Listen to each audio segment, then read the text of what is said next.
जी, अस्सलाम वालेकुम students, I hope you can hear me loud and clear. ठीक है, welcome to the ITC lab. ठीक है, ये हम मेरा ख्याल से 5वें हफ्ते की लैब कर रहे हैं।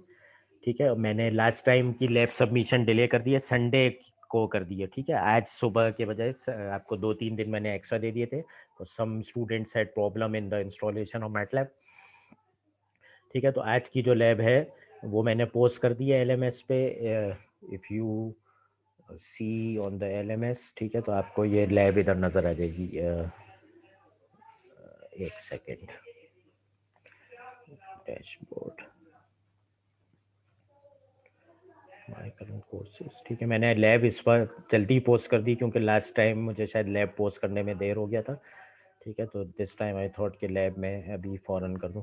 ठीक है, so if you look on the this page that I am sharing, ठीक है, तो ये आपको जो है ये लैब 5 यहाँ पे नज़र आ जाएगी अंडर दिस वीक। ठीक है, लैब 4 का मैंने जो है ये टाइम बढ़ा दिया है। If you click on the lab 4 submission link, तो ये अब आपको टाइम दे रहा है संडे 14 फरवरी 8 AM का। ठीक है, तो इंस्टेड ऑफ वेडनेसडे मैंने आपको 2-3 दिन इसमें एक्स्ट्रा बढ़ा दिया था क्योंकि मैटलैब इंस्टॉलेशन में कुछ बच्चों को प्रॉब्लम हो रही थी। अच्छा, एक रिक्वेस्ट आप लोगों से और है। ठीक है, फ्रॉम दिस पॉइंट ऑनवर्ड्स आप जब लैब मुझे सबमिट करवाएंगे, ठीक है, जैसे लैब 5 टास्क है, तो इसका जो ये कवर पेज होता है ना, ये आप मुझे ज़रूर अटैच करेंगे। ठीक है, जो आप अपना टास्क करेंगे वो तो अलग से, लेकिन आई वांट दैट ये जो पहला कवर पेज है, ये जहाँ पे मार्क्स एंट्री है और ये स्टूडेंट नेम स्टूडेंट आईडी है, ये वाला पेज जो है, ये क्योंकि हम अपने रिकॉर्ड में जब चेक करके लगाते हैं तो मुझे इस पेज की ज़रूरत पड़ती है। ये आप लोगों के लिए मैंडेटरी है। ठीक है, you have to fill it and this should be also be submitted along with your lab. ठीक है, this thing is mandatory from this point onwards. ठीक है, यानी कि जब आप लैब 4 भी मुझे जमा कराएंगे, ठीक है, तो ये लैब 4 के साथ भी आपने ये कवर पेज मुझे ज़रूर लगा के देना। ठीक है, उसके बाद बेशक ये सब चीज़ें आप ना लगाएं, जो ये लैब का ऑब्जेक्टिव वगैरह है, उसके बाद you can directly go to your task. ठीक है, तो आज आज जो ये टास्क होता है आखिर में आपका, ठीक है, then you can directly go to this after the cover page. ठीक है, लेकिन कवर पेज इज मैंडेटरी। ठीक है, तो आज जो हम चीज़ें करेंगे दे आर रिलेटिवली ईजियर। ठीक है, if we open the MATLAB, just hold on a second.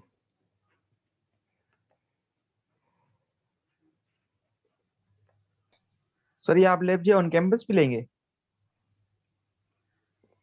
ये लैब अभी ऑन कैंपस कब चल रही है, ऑनलाइन चल रही है? नो सर, आपने सैटरडे का बोला है। जी, सैटरडे का जो आपने बोला है। सैटरडे को आपकी एलसीए की लैब होगी। एलसीए पढ़ रहे हैं ना आप लोग इस सेमेस्टर में? Yes sir. वो एलसीए की लैब आपकी सैटरडे को होगी और उसके बाद वाले सैटरडेज में आपकी इंशाल्लाह ताला फिजिक्स और एलसीए की लैब दोनों हुआ करेंगी। ठीक ओके सर। ठीक है, और एक सेकेंड।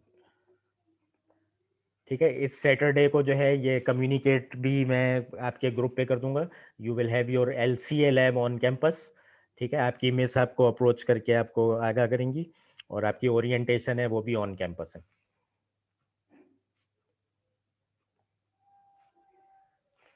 ठीक है, just let me open my MATLAB.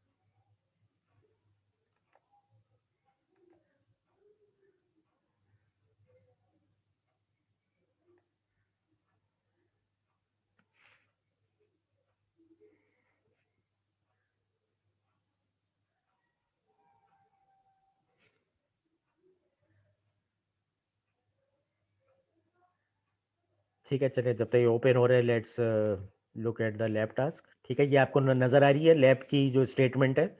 ठीक है, ये स्क्रीन नज़र आ रही है सबको? Can everybody see this screen please, mic पे या चैट? यस सर, ठीक है यस सर। ठीक है। So this is going to be lab number 5, this is also related to MATLAB. ठीक है, इसके अंदर बेसिकली आपको जो है ये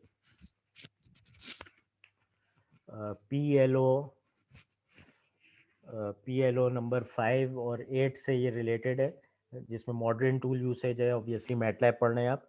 और इसमें CLO 5 और CLO 7 आपके जो हैं वो आपसे पूछे जाएंगे। ठीक है। The objective of this week's lab is to make the attendee familiar with the complex numbers and the vectors in MATLAB, to make the attendee know about the polynomial equations, ठीक है, to make the attendee familiar with the matrices and its operations and visualization in MATLAB। ठीक है, तो ये 3 इसके main objectives हैं। ठीक है, सबसे पहला जो टॉपिक है it is about the complex numbers. ठीक है, कॉम्प्लेक्स नंबर्स से मुतालिक थोड़ा सा मैं आपको पहले वाइट बोर्ड पे बता दूं। एक सेकेंड।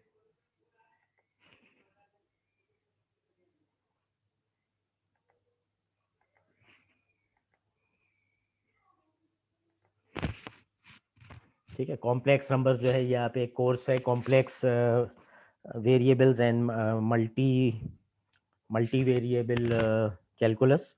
ठीक है, CVMC कहलाता है ये कोर्स आप इंशाल्लाह ताला आगे पढ़ेंगे, इस सेमेस्टर में नहीं है, मेरा ख्याल से सेकंड या थर्ड सेमेस्टर में आता है।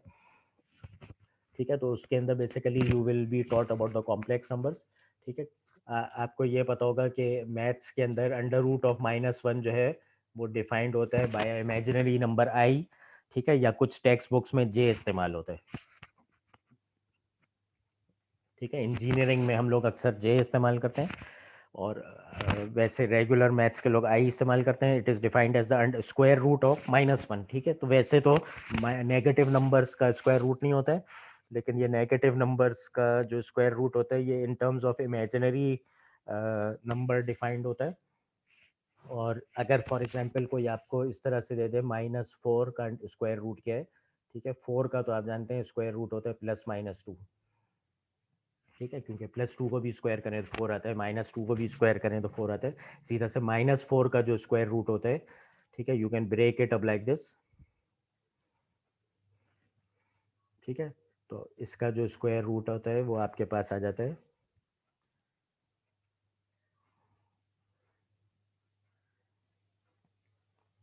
2j या 2i।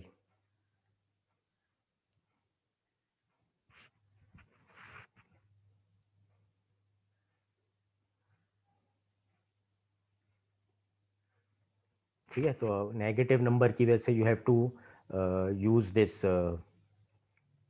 This notation of j और i। ठीक है, ये आप लोगों ने पहले शायद अपने इंटर या मैट्रिक वगैरह में पढ़ा होगा। ठीक है, कि नेगेटिव नंबर्स के स्क्वायर रूट को किस तरह से इनकॉर्पोरेट किए जाते हैं। ठीक है, कुछ नंबर्स ऐसे होते हैं जिनमें आपके पास एक रियल पार्ट होता है और एक इमेजिनरी पार्ट होता है। ठीक है, तो ये वाला जो ग्राफ है ये कहलाता है कॉम्प्लेक्स प्लेन। ठीक है, इस कॉम्प्लेक्स प्लेन के अंदर आपके पास एक रियल एक्सेस होता है जो एक्स एक्सेस पे मैप करते हैं, इमेजिनरी एक्सेस होता है जो वाई पे मैप करते हैं, और उसके ऊपर अगर कोई भी नंबर होता है, फॉर एग्जांपल अगर वो इधर आ रहा है, तो उसको पढ़ने का तरीका है आप उसको कहेंगे 2+3j। ठीक है, तो उसका जो ये रियल एक्सेस वाली मैपिंग है ये 2 आ गई, और जो इमेजिनरी एक्सेस वाली मैपिंग है हम अब आई की जगह जे इस्तेमाल कर रहे हैं, क्योंकि नॉर्मली इंजीनियरिंग टेक्स्ट के अंदर जे इस्तेमाल होता है। ठीक है, मैटलैब में भी हम जाके देख लेंगे कि जे होता है या आई होता है, तो रिस्पेक्टिव ऑफ दैट।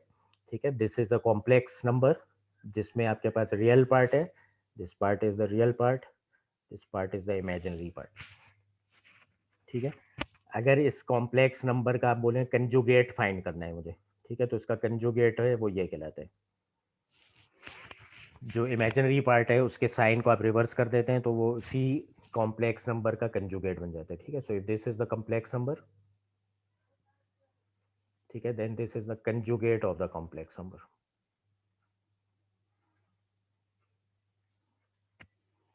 ठीक है, तो ये एक डेफिनेशन है कॉन्जुगेट की जो फ्रीक्वेंटली आगे आएगी आपके कोर्सेज में। ठीक है, अब ये इस्तेमाल कहाँ पे होता है, मैं एक आपको रॉ एग्जांपल इसकी दे देता हूँ, ये इस्तेमाल कहाँ पे होता है। अच्छा, मैंने आपको अनाउंसमेंट कर दी थी सैटरडे को इंशाल्लाह ताला सुबह 9 बजे आप लोगों का न्यू स्टूडेंट सेमेस्टर 1 के स्टूडेंट्स का ओरिएंटेशन है, ऑन कैंपस है। ठीक है, तो 9 बजे इंशाल्लाह ताला ऑन कैंपस ओरिएंटेशन है। आपको कैंपस वगैरह देखने का भी मौका मिल जाएगा और आपकी उसी दिन एलसीए की लैब भी कंडक्ट होगी। ठीक है, मिस सबा से आप बात मैंने कर ली है, आप बात कर लीजिएगा। आपकी एलसीए की लैब सैटरडे को कंडक्ट होगी और उसके बाद सब्सीक्वेंट आप हर वीक के सैटरडे को आपकी फिजिक्स और एलसीए की लैब इंशाल्लाह ताला कंडक्ट हुआ करेगी। ठीक है, तो उसके बाद देयर आफ्टर और क्लासेस इसी तरह से ऑनलाइन चलती रहेंगी। तो जो आउट ऑफ कराची स्टूडेंट्स हैं, ठीक है, उनको यहाँ पे रेजिडेंस, अगर उनके पास कोई फैमिली है इधर, फैमिली मेंबर्स, आसानी से वो ले सकते हैं रेजिडेंस। ठीक है, then they might stay here. वरना बाकी जो आउट ऑफ सिटी स्टूडेंट्स हैं, they come for a day every week और वो अपनी लैब अटेंड करके फिर वापस चले जाते हैं। ठीक है, so they have the comfort of their home and they can also visit the campus. ठीक है, जब तक फुल्ली ओपन नहीं हो जाता, ठीक है, we will you will likely be coming to the campus 1 day a week. ठीक है, और जब आप सिर्फ सैटरडे को ही आया करेंगे तो उस टाइमिंग में सिर्फ 2 ही लैब्स पॉसिबल हो सकती हैं आपके लिए। ठीक है, क्योंकि आपके पास आवर्स लिमिटेड होते हैं, एक लैब 3 घंटे की होती है। तो इंशाल्लाह ताला आपकी अप्लाइड फिजिक्स, इंजीनियरिंग फिजिक्स की लैब सर सज्जाद और मिस सबा एलसीए की लैब आपको हर हफ्ते सैटरडे के दिन कराया करेंगी, जब तक ये रिस्ट्रिक्शंस लिफ्ट नहीं हो जाती और पूरी तरह से चीज़ें ओपन नहीं हो जाती। ठीक है, लेट्स होप अब जो ये वैक्सीनेशन है तो उसमें आईटीसी लैब के लिए वैसे भी टाइम नहीं मिल पाएगा जब 2 ही हो सकती हैं, और वो जो 2 हैं वो साइकोमोटर लैब्स हैं जिसमें इक्विपमेंट का इस्तेमाल होना ज़रूरी है। ठीक है, बाकी ये जो आपकी आईटीसी की लैब है, I think it's a computing lab, तो ये साइकोमोटर लैब नहीं है। तो बेसिकली आई थिंक ये ऑनलाइन में भी सही चल रही है, इसमें कोई इतना इशू आ नहीं रहा। ठीक है, जो जैसे फेस टू फेस होती उसमें भी आप कंप्यूटर्स पे अपने बैठे होते हैं और इसी तरह से मैं इंस्ट्रक्शन दे रहा होता, कोई स्पेशलाइज लैब इक्विपमेंट की इसमें जरूरत नहीं। ठीक है, तो ये आपको अभी ऑफिशियल एसएमएस भी मैं करवा दूंगा। ठीक है, बट अगर कोई बच्चा अभी सेमेस्टर 1 का यहाँ नहीं है तो you can flood it on your group, वैसे मैं ग्रुप पे अपने बता चुका हूँ। ठीक है, अब इसके अंदर आपने क्या करना है, इसके अंदर आपने ये करना है कि जो सॉरी मैं बता रहा था आपको कॉम्प्लेक्स नंबर्स कहाँ इस्तेमाल होते हैं। ठीक है, तो फॉर एग्जांपल अक्सर आपके पास यू हैव साइनोसॉइडल वेव्स। ठीक है, इन साइनोसॉइडल वेव्स को जब आप रिप्रेजेंट करते हैं तो आपके पास 3 चीज़ें होती हैं। ठीक है, एक तो इसका होता है एम्पलीट्यूड। ठीक है, ए साइन ओमेगा टी। ठीक है, इस तरह से इसको रिप्रेजेंट किया जाता है। जो ये एंगुलर वेलोसिटी है ये टाइम है। ठीक है, एंगुलर वेलोसिटी आप लोगों ने पढ़ा होगा, ये ओमेगा जो है बराबर होता है 2 पाई एफ के। ठीक है, तो यहाँ पे आप 2 पाई एफ टी लिख सकते हैं या ओमेगा, तो एक ही बात है। ठीक है, इसके अलावा एक चीज़ होती है जो कि फेज भी कहलाती है। ठीक है, फॉर एग्जांपल इसका फेज 0 है, ये बिल्कुल 0 फेज से स्टार्ट हुई है, लेकिन फॉर एग्जांपल अगर कोई साइन वेव ऐसे ऐसे स्टार्ट हो रही होती, ठीक है, तो अभी इसका जो है ये फेज फेज डिफरेंस है इसका इससे। तो ये वाली वेव अगर होती तो आप इसको मेंशन करते, where A is the amplitude, ठीक है, F is the frequency of the sine wave. इसको आप जो मेंशन करते इस तरह से करते। ठीक है, अब इन दोनों की फ्रीक्वेंसी सेम है, लेकिन जो इसका फेज डिफरेंस है वो कुछ आ गया। ठीक है, there is some phase difference. ठीक है, which makes this wave different from this wave. तो आपके पास 3 क्वांटिटीज होती हैं, एम्पलीट्यूड और आपके पास होती है फ्रीक्वेंसी और तीसरी चीज आपके पास होती है फेज। ठीक है, तो जब आप एसी सर्किट्स फॉर एग्जांपल पढ़ते हैं, आपको अब आइडिया हो गया होगा, एलसीए वाली में इसने बताया होगा। अभी आप डीसी सर्किट एनालिसिस कर रहे हैं, उसी का जब आप अगला कोर्स करेंगे ईएनए, तो ईएनए के अंदर आप एसी सर्किट एनालिसिस करेंगे तो उसमें फ्रीक्वेंटली आपको ये एम्पलीट्यूड, फ्रीक्वेंसी और फेज जो है इससे वास्ता पड़ेगा। तो उसके अंदर बेसिकली आप ये पढ़ेंगे कि फ्रीक्वेंसी जो है नॉर्मली वो आपके सर्किट के अंदर जो अप्लाइड फ्रीक्वेंसी है उसी के बराबर रहती है। यानी कि फॉर एग्जांपल आपका कोई घर का सर्किट है तो उसमें 50 हर्ट्ज आ रही होती है, तो आपके तमाम वोल्टेजेस और करंट्स के अंदर 50 हर्ट्ज मुश्तरक होगी। ठीक है, तो आपको जो ज़्यादा इंटरेस्ट है वो फिर एम्पलीट्यूड और फेस के अंदर हो जाता है। तो when you represent N amplitude and a face and frequency आपको पता है कि 50 हर्ट्ज ही होती है। ठीक है, या जो भी आप सर्किट को फ्रीक्वेंसी देते हैं वही होती है, तो normally this is a known quantity and these two are of interest. तो आप इसको जो रिप्रेजेंट करते हैं वो आप करते हैं in terms of complex number. ठीक है, तो फॉर एग्जांपल अगर आपके पास कहीं पे कोई करंट है, वो था 20 एम्पियर साइन 2 पाई एफ टी। ठीक है, और उसका जो फेस था लेट से था 60 डिग्रीज। ठीक है, अगर उसका फेस था 60 डिग्रीज तो आप इसको कॉम्प्लेक्स नंबर में ऐसे रिप्रेजेंट करेंगे, मैग्नीट्यूड एंगल। ठीक है, कॉम्प्लेक्स नंबर में आप कहेंगे मैग्नीट्यूड एंगल, और ये कॉम्प्लेक्स नंबर की रिप्रेजेंटेशन होती है, ये कहलाती है पोलर फॉर्म। ठीक है, एक ही इसकी एक और रिप्रेजेंटेशन होती है जिसको आप कहते हैं रेक्टेंगुलर फॉर्म। और रेक्टेंगुलर फॉर्म में जब आप इसको रिप्रेजेंट करते हैं तो in terms of a real and imaginary number करते हैं, तो उसमें जो है इसकी रिप्रेजेंटेशन, ठीक है, ये 2060 जो है ये बेसिकली ऐसे बनता है। 20 is the magnitude and 60 is the angle from the positive x axis. ठीक है, तो अगर आप इसको अब प्रोजेक्ट करेंगे, इसकी projection towards the real access, तो बनेगी 20 cos 60, और इसकी जब आप प्रोजेक्शन करेंगे टूवर्ड्स द इमेजिनरी एक्सेस तो वो बनती है 20 sin 60। और ये क्योंकि इमेजिनरी एक्सेस है तो आपको पता है इसके साथ जे या आई जरूर लगता है। ठीक है, तो इमेजिनरी वाले एक्सेस के साथ आप इसके साथ जे लगा देंगे। तो ये एक एग्जांपल हो गई जहाँ पे आपके पास एक कॉम्प्लेक्स नंबर आ रहा है जिसका एक रियल पार्ट भी है और जिसका एक इमेजिनरी पार्ट भी है, और मैंने उसकी एक रियल वर्ल्ड एग्जांपल दे दी कि फॉर एग्जांपल आपके पास जब सर्किट्स होते हैं तो उसमें अमूमन फ्रीक्वेंसी जो है जो आप अप्लाई करते हैं वही होती है, और आपका ज़्यादा इंटरेस्ट उसके एम्पलीट्यूड और फेस के अंदर होता है। तो अगर आपके पास कोई इस तरह से साइनोसॉइडल क्वांटिटी है, ठीक है, मे बी ये कोई करंट हो सकता है या वोल्टेज हो सकता है, तो आप इसके मैग्नीट्यूड और इसके फेज में दिलचस्पी रखते हैं। उसको रिप्रेजेंट करने के दो फॉर्म होते हैं, एक पोलर फॉर्म जिसमें मैग्नीट्यूड और एंगल ऐसे रिप्रेजेंट कर देते हैं, और एक रेक्टेंगुलर फॉर्म जिसमें आप उसको एक्स प्लस जे वाई में रिप्रेजेंट करते हैं। ठीक है, तो x is the real quantity और जो वाई पे उसकी प्रोजेक्शन है that is the imaginary quantity. ठीक है, सो फार सो गुड। ठीक है, इसमें भी आपको ज़्यादा डिटेल में जाने की जरूरत नहीं, लेकिन मैं एग्जाम्पल दे रहा हूँ कि कॉम्प्लेक्स नंबर कहाँ आ सकते हैं आपकी इलेक्ट्रिकल इंजीनियरिंग के अंदर। ठीक है, is everyone so far so good? ठीक है, कोई कंफ्यूजन यहाँ तक? ठीक है, एनीबडी हैज एनी कंफ्यूजन? ठीक है, please reply on the mic और the chat window.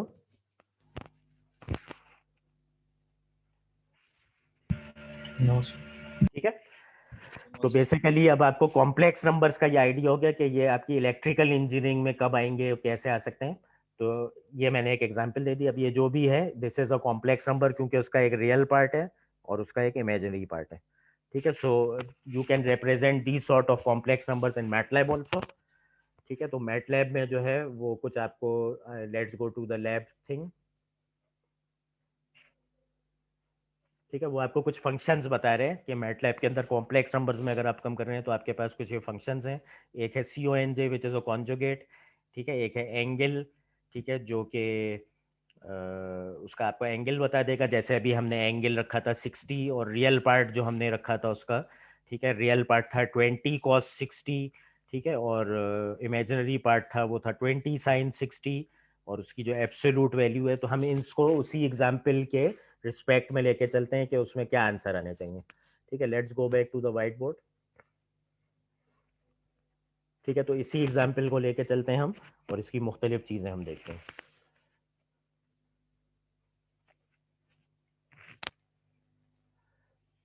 Let's rub some of the things.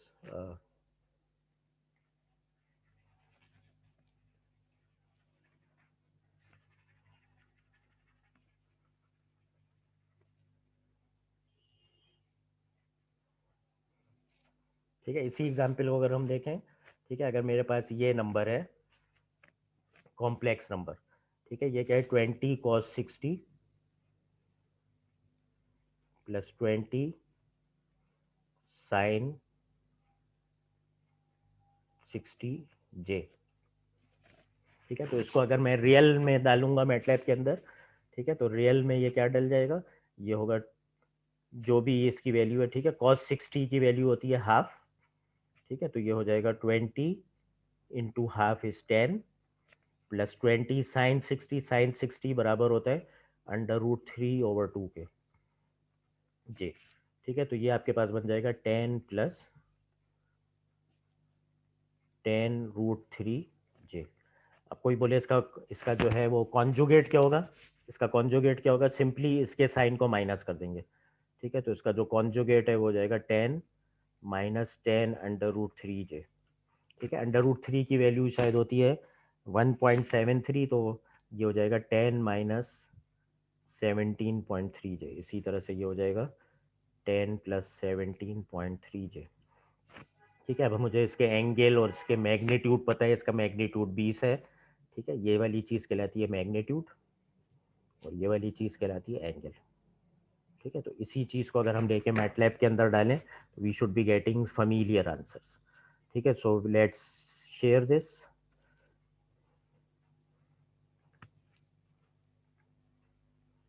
ठीक है, I hope you can see my MATLAB window. ठीक है, मैटलैब विंडो नजर आ रही है सबको? Yes sir. ठीक है, तो हमने कहा था हमारा जो कॉम्प्लेक्स नंबर है वो है 10 प्लस 17.3i। ठीक है, अब ये आई भी जो है ये इसका जी सर कॉन्जुगेट में सेकंड नंबर की सिर्फ वो क्या कहते हैं साइन चेंज होगी ना? जी, सेकंड नंबर नहीं, इमेजिनरी नंबर। Okay sir. ठीक है, जिसके साथ भी आई आ रहा है वो इमेजिनरी है। मैं इसको उल्टा भी लिख सकता हूँ, मैं ऐसे लिख सकता हूँ 17.3i प्लस 10। उल्टा भी लिख सकता हूँ, तो इमेजिनरी वाले की चेंज होगी, रियल की नहीं होगी। लेकिन अमूमन उल्टा लिखा नहीं जाता है, रियल प्लस इमेजिनरी लिखा जाता है। ठीक है, तो चेंज लेकिन साइन इमेजिनरी वाले की होगी, अमूमन सेकंड नंबर ही इमेजिनरी होता है। ठीक हो गया, तो ये हो गया 10 प्लस 17.3। अब अगर मैं जैसे इसका कंजुगेट फाइंड करना चाहता हूँ तो यहाँ पे माइनस साइन आ जाएगा। उसका फंक्शन क्या है? ठीक है, उसने कहा था उसका फंक्शन है हेल्प CONJ। ठीक है, वो कह रहे हैं ये जो है ये हेल्प है कॉन्जुगेट की। ठीक है, कॉम्प्लेक्स का कॉन्जुगेट करें। आप इसको एक कॉन्जुगेट एक्स दें where x is a complex number.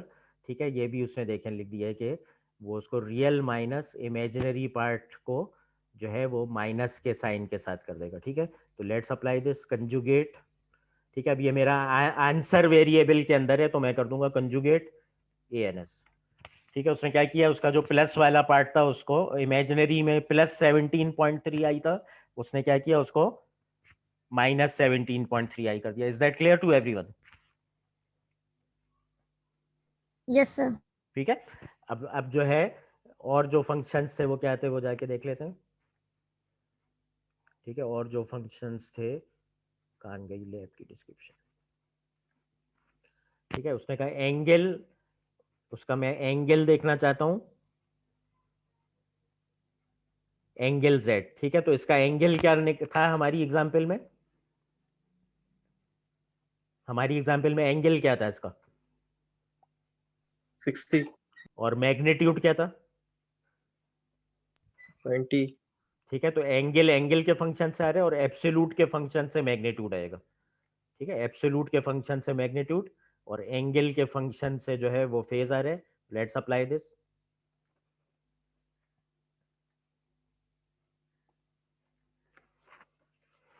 ठीक है, एंगल, और मैंने क्योंकि वेरिएबल डिफॉल्ट यूज कर रहा हूं तो यही करना पड़ेगा। इसका आप एंगल कर दिया तो क्या आ गया आपके पास एंगल? सॉरी, एंगल ANS का नहीं करना था मुझे, कॉन्जुगेट ऑफ ANS, क्योंकि मैंने क्या किया, क्योंकि मैं इसका कॉन्जुगेट ले चुका था, क्योंकि मैं इसका कॉन्जुगेट ले चुका था तो अब ANS भी तो बदल गया मेरा। तो वापस मुझे ANS पे जाने के लिए क्या करना पड़ेगा? वापस से कंजुगेट ANS करूंगा तो ओरिजिनल पे आ जाऊंगा। ठीक है, कंजुगेट ANS किया मैंने। अब ANS किया तो सॉरी, ओरिजिनल वापस से मैं लिख लेता हूं। जो मेरा नंबर था क्या था? 10 प्लस 17.3i। ठीक है, ओरिजिनल पे आ गया मैं, और मैंने इसका कंजुगेट किया था, लेकिन अब कंजुगेट करने से मेरा वेरिएबल बदल गया था, तो मैं इसको किसी वेरिएबल में डाल देता हूँ, इसमें डाल देता हूँ x is equal to ANS। ठीक है, अब x जो है वो मेरा कॉम्प्लेक्स नंबर बन गया। ठीक है, अब मैंने क्या करना है, इसका एंगल वेरीफाई करना है जो कि 60 आना चाहिए, और मैंने इसका मैग्नीट्यूड वेरीफाई करना है जो कि 20 आना चाहिए। मैग्नीट्यूड की कमांड थी एब्सोल्यूट x। ठीक है, आ गया 20 आपके पास। ये थोड़ा सा डेसिमल इसलिए आ गया कि मैंने स्क्वायर रूट ऑफ 3 पूरी वैल्यूज में नहीं डाला था, लेकिन ये तकरीबन 20 है। It is fairly obvious to see. अब एंगल जब मैं किया तो ये एंगल इसका जो है वो क्या दे रहा है, 60 के बजाय दे रहा है 1.0467। ठीक है, कैन एनीबॉडी टेल मी ये 60 क्यों नहीं दे रहे? सर रेडियन में। रेडियन में, वेरी गुड, ठीक है। तो रेडियन में हम वेरीफाई कर लेते हैं।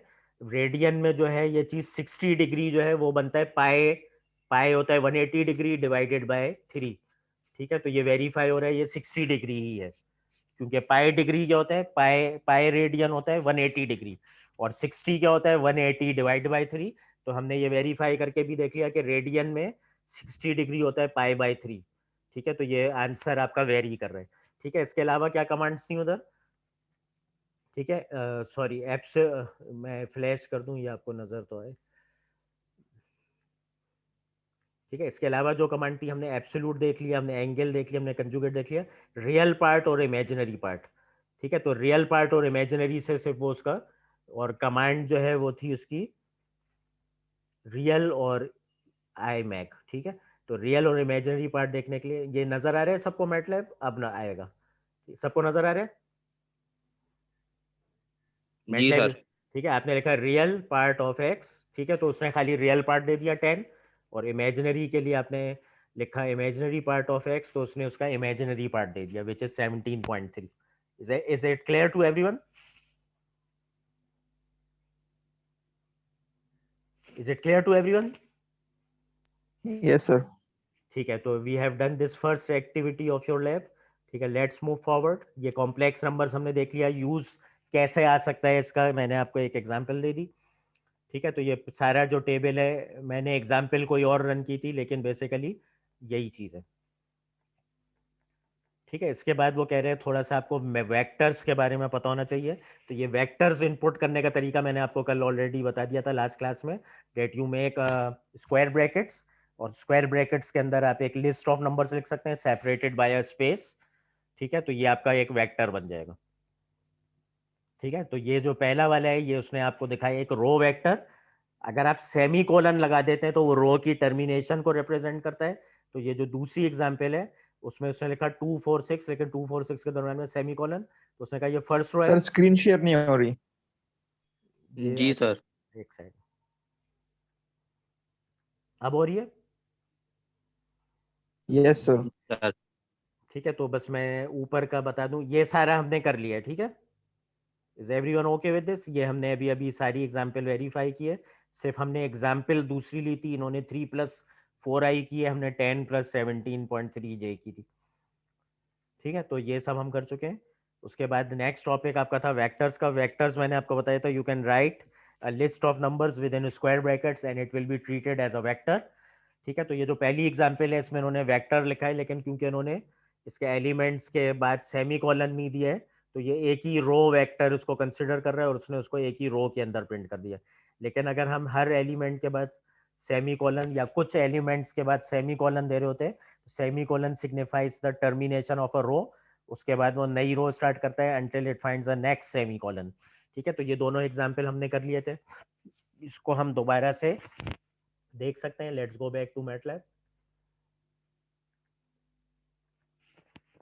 ठीक है। यहाँ पे अगर आप देखें, let's say now I make a new vector y, और न्यू वेक्टर y जो है उसको हमने कहा 3 6 7 3 6 9, ठीक है। और मैंने सेमी कोलन्स का इस्तेमाल नहीं किया बीच में, तो ये इसको एक रो वेक्टर ट्रीट करेगा, एक ही रो बना दी, ठीक है। लेकिन अगर यही सेम एग्जांपल होती और मैं इसके अंदर ये सेमी कोलन्स लगा देता आफ्टर एवरी 2 एलिमेंट्स, ठीक है, तो ये इसको एक मैट्रिक्स बना देता जिसके 3 रोज होते और 2 कॉलम होते, ठीक है। Is everyone clear on this?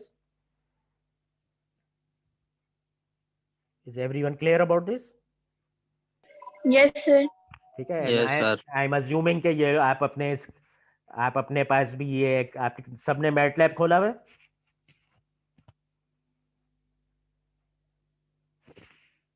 सब स्टूडेंट्स ने मैटलैब खोला हुआ है अपने पास?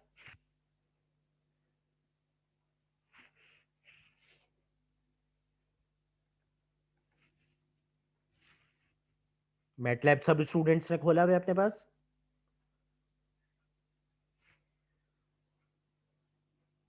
क्या हो गया? सर मोस्टली स्टूडेंट्स ने सर अभी तक इंस्टॉल ही नहीं किया। कितने लोगों ने इंस्टॉल नहीं किया अभी तक?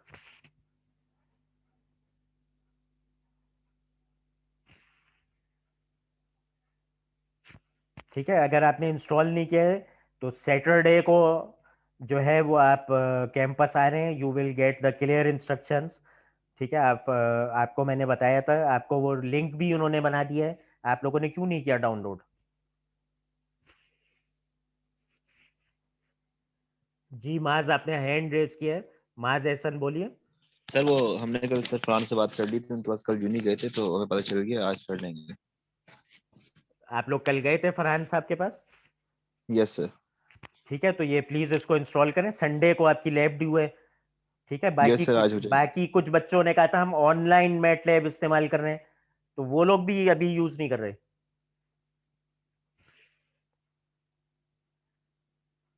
ऑनलाइन ऑनलाइन मैट लैब जो बच्चे यूज कर रहे थे।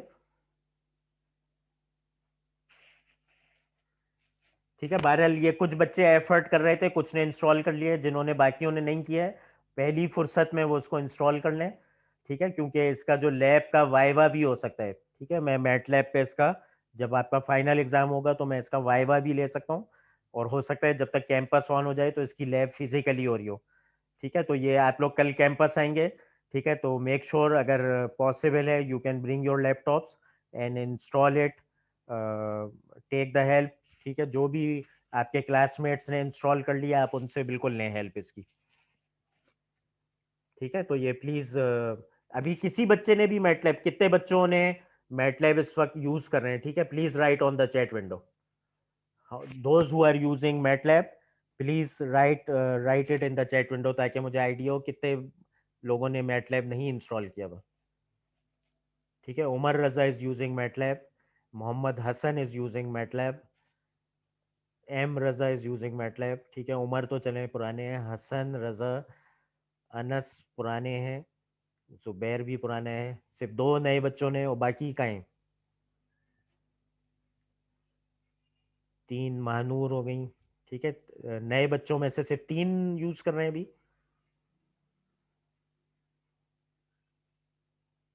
ठीक है, this is a very very poor percentage. ठीक है, नए बच्चों में से सिर्फ 3 का मुझे रिप्लाई आई है कि they have installed. Ahmed Abdullah की आई है चौथा। ठीक है, और एहसन शाह ने भी कल जाके कुछ इंस्टॉल कर लिया था। Ehsan Shah, are you using MATLAB right now? Yes, sir. तो आपने चैट विंडो में क्यों नहीं बताया? Sir, ठीक है, चलें, ये 5-6 बच्चे हैं जो नए स्टूडेंट्स भी हैं, तो इट इज़ गुड कि इन्होंने इंस्टॉल कर लिया है। ठीक है, बाकी जो है please get it installed in the first priority. ठीक है,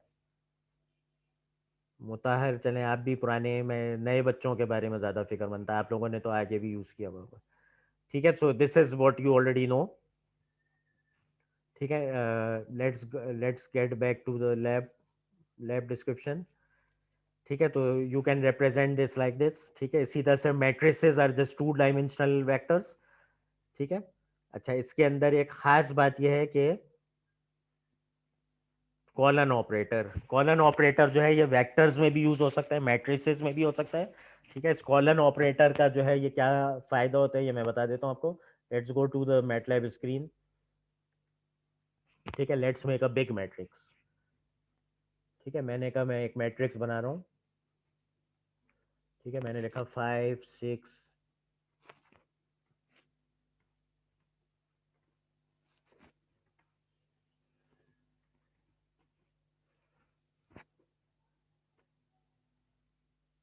ठीक है, now I have this matrix जिसके 3 रोज हैं और 4 कॉलम्स हैं। ठीक है, और मैं चाह रहा हूँ कि मैं इस मैट्रिक्स के खाली जो है वो दूसरा और तीसरा कॉलम प्रिंट करूँ। ठीक है, तो what I will write is right this, I will say Z Z. ठीक है, या एक नया ले लेते हैं डब्ल्यू के अंदर मैं जेड के प्रिंट कराना तमाम रोज। ठीक है, रोज मैं तमाम अगर करना चाहता हूँ तो मैं लिख दूंगा कॉलन, और अगर मैं इसके सिर्फ दूसरा और तीसरा कॉलम करना चाहता हूं तो मैं इस तरह से लिख दूंगा। ठीक है, तो this is a new matrix W जिसके अंदर मैं Z के सेलेक्टेड रोज और कॉलम्स प्रिंट करना चाहता हूं। ठीक है, तो अभी फिलहाल पहली जो एग्जांपल है उसमें मैं क्या करना चाहता हूं। ठीक है, ये कमेंट है, print all rows of Z, print only middle two columns of Z। ठीक है, तो प्रिंट ऑल रोज के लिए मैंने रो वाली जगह पे कॉलन दे दिया विच इज ऑल रोज, और मैं करना चाहता हूं अब इसके सिर्फ बीच के दो कॉलम, तो यानी कि कॉलम नंबर 2 और column number 3, column number 2 and column number 3। तो इसको जब मैं रन करूंगा तो ये क्या प्रिंट करके दे देगा मुझे, मुझे ये बीच की दो रो कर देगा। ठीक है, ये मुझे कर देगा 6 3 2 7 और 6 7।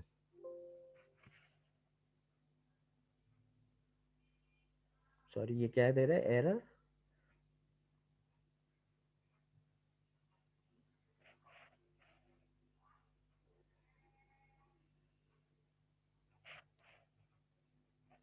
कोई और वजह होगी। ठीक है, तो इसने ये बीच की दो रोज दो कॉलम्स कर दिए 6 3 2 7 और 6 7। ठीक है, अगर मैं चाहता कि बीच की दो कॉलम्स और पहली और तीसरी रो, तो मैं क्या करता, या पहली और दूसरी रो। ठीक है, अगर पहली और दूसरी रो होती तो मैं इस तरह से कर देता कि पहली और दूसरी रो कर दो और दूसरा और तीसरा कॉलम। अब ये खाली 6 3 2 7 प्लॉट करेगा। ठीक है, is everyone okay with this? Yes sir. ठीक है, Can you repeat sir? ठीक है, जो ये दूसरी एग्जाम्पल है, जो ये दूसरी एग्जाम्पल है, इसमें मैंने कहा कि Z के तुम पहली और दूसरी रो प्रिंट कर दो और दूसरा और तीसरा कॉलम। ठीक है, तो पहली और इसकी जो Z है, इसकी पहली जो दो रो हैं वो ये हैं। ठीक है, तो मैंने ये दो रो सेलेक्ट की है, पहली और दूसरी रो, और जो कॉलम सेलेक्ट किया है वो किया है दूसरा और तीसरा। तो रो तो मैंने दो करनी, लेकिन कॉलम मैंने दूसरा और तीसरा सेलेक्ट किया है, तो ये पहला कॉलम और चौथा कॉलम रिजेक्ट कर देगा। ठीक है, is it okay now? Yes sir. ठीक है, इसी तरह से मैं ये कर सकता हूं कि अब सर ये मुझे समझ में नहीं आई ये चीज। क्या चीज समझ में नहीं आया? सर ये जो कॉलम वाली चीज आपने बताई। ठीक है, let's take a big example. ठीक है, एक और मैट्रिक्स बना लेते हैं टी, इसमें ज्यादा एलिमेंट्स लेते हैं, पांच पांच कॉलम से लेते हैं।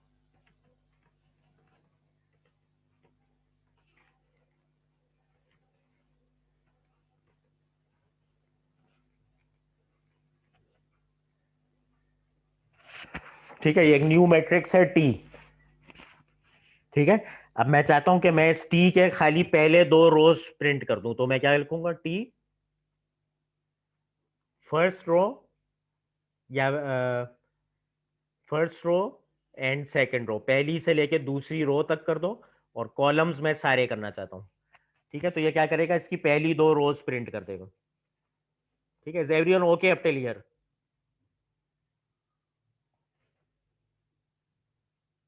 Is everyone okay up till here? Yes sir. ठीक है, अब मैं कहता हूं यार इसकी रो सारी कर दो, कॉलम जो है ना वो खाली आखिरी के दो कर दो। तो आखिरी के दो कॉलम कौन से बनेंगे, पहला, दूसरा, तीसरा, चौथा और पांचवा। तो मैंने यहाँ पे कर दिया चौथा पांचवा। या लेट से मैं चाहता हूँ आखिरी के तीन कॉलम कर दो, तीसरा, चौथा, पांचवा और रोज सारी। ठीक हो गया? अब मैं ये चाह रहा हूं यार तीसरा, चौथा, पांचवा कॉलम तो कर दो, लेकिन रोज खाली पहली दो। तो मैं क्या करूंगा, मैं रोज के ऊपर भी चेक लगा दूंगा, पहली और दूसरी रो और तीसरे से लेके पांचवा कॉलम। ठीक है, अब ये तीसरा पांचवा कॉलम तो सेलेक्ट करेगा, लेकिन इसको मैंने ये भी कह दिया यार पहली दो रोज सेलेक्ट करो आप। सॉरी, ठीक है, मैंने कहा पहली दो रोज सेलेक्ट करो और तीसरे से लेके पांचवें तक कॉलम। तो ये तीसरा, चौथा, पांचवा कॉलम तो हो गया, लेकिन मैंने कहा पहली दो रोज। ठीक है, तो इसने ये तीसरी वाली जो रो है 3 7 2 वाली, इसको निगलेक्ट कर दिया। ठीक है, everyone okay up till here? जी सर, ये राइट पर जो हम वो रॉ की तादाद बताएंगे और लेफ्ट पर हम कॉलम की तादाद बताएंगे, ऐसा ही है? तादाद नहीं, रेंज। रेंज। अच्छा रेंज सर, बता अगर रहा। एक रो, सर सिर्फ एक रो सेलेक्ट करनी हो तो? ठीक है, बहुत आसान है, पहली रो करनी है और सारे कॉलम, तो आप लिख देंगे 1 और कॉलन की जगह आप लिख देंगे कॉलन, पहली रो आ गई। ठीक है, यही सवाल था आपका, पहली रो है ना, जी सर। 2 4 5 1 2, ये पहली रो आ गई इसकी, जो ओरिजिनल मैट्रिक्स थी उसकी ये पहली रो है 2 4 5 1 2। Is everyone okay with this? जी सर। ठीक है, ठीक है। अब आपने कहा ये वही मैट्रिक्स टी है, ठीक है। आपने कहा यार मैं चाहता हूं कि इसका पहला कॉलम, दूसरा कॉलम और ये जो तीसरा कॉलम है ये प्रिंट करा लूं मैं, आखिरी जो कॉलम है ये करा लूं मैं। ठीक है, बीच के दो छोड़ना चाहता हूं। ठीक है, अब ये रेंज नहीं बनी, देखें पहला है, दूसरा है, और तीसरे और चौथे कॉलम को छोड़ के मैं जाना चाहता हूं पांचवें कॉलम पे। Is everyone understanding? पहले मैं दे रहा था रेंज, अब मैं रेंज नहीं दे रहा। ठीक है, तो इसके लिए क्या तरीका करूं, मैंने दो वेक्टर बना ली, दो मैट्रिक्स बना ली। मैंने कहा x1 जो है उसके अंदर तुम डाल दो t के पहले दो कॉलम। ठीक है, और मैंने कहा एक और बना लो x2, उसके अंदर तुम डाल दो t का आखिरी कॉलम।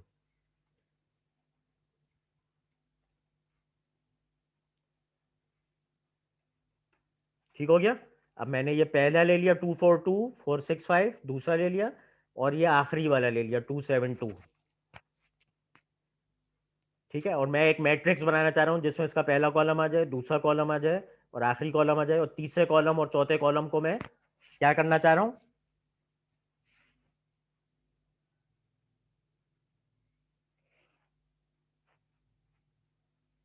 ठीक, मेरी आवाज आ रही है सबको? जी यस सर। सर। ठीक है, अब देखें, अब मैं रेंज दे रहा था ना Yes, sir. पहले, पहले से लेके तीसरा। अब ये रेंज नहीं है, मैंने कहा पहला ले लो, दूसरा ले लो, अब आखिरी लेना चाह रहा हूं। तो अब ये तो रेंज तो नहीं है। अगर मैं 1 से लेके 5 कहूंगा तो सारे कॉलम आ जाएंगे, 1 से लेके 2 कहूंगा तो यहां तक आएगा। आखिरी कॉलम को अब मैं कैसे करूं? तो there are two helpful commands. ठीक है, अभी मैं भी आपके साथ ही करूंगा। ठीक है, कॉन्केटिनेशन की कमांड्स हैं। एक है वर्टिकल कॉन्केटिनेशन, जिसको कहते हैं वर्ट कैट। ठीक है, वर्ट कैट का मतलब है वर्टिकली जोड़ दो दो मैट्रिसेस को। ठीक है, A semicolon B is the vertical concatenation of matrices A and B, इनके सेम नंबर ऑफ कॉलम्स होने चाहिए। ठीक है, और एक और इससे रिलेटेड कमांड होती है हॉरिजेंटल कॉन्केटिनेशन। ठीक है, अब मैं जो करना चाह रहा हूं उसमें सेम नंबर ऑफ कॉलम्स हैं या सेम नंबर ऑफ रोज हैं?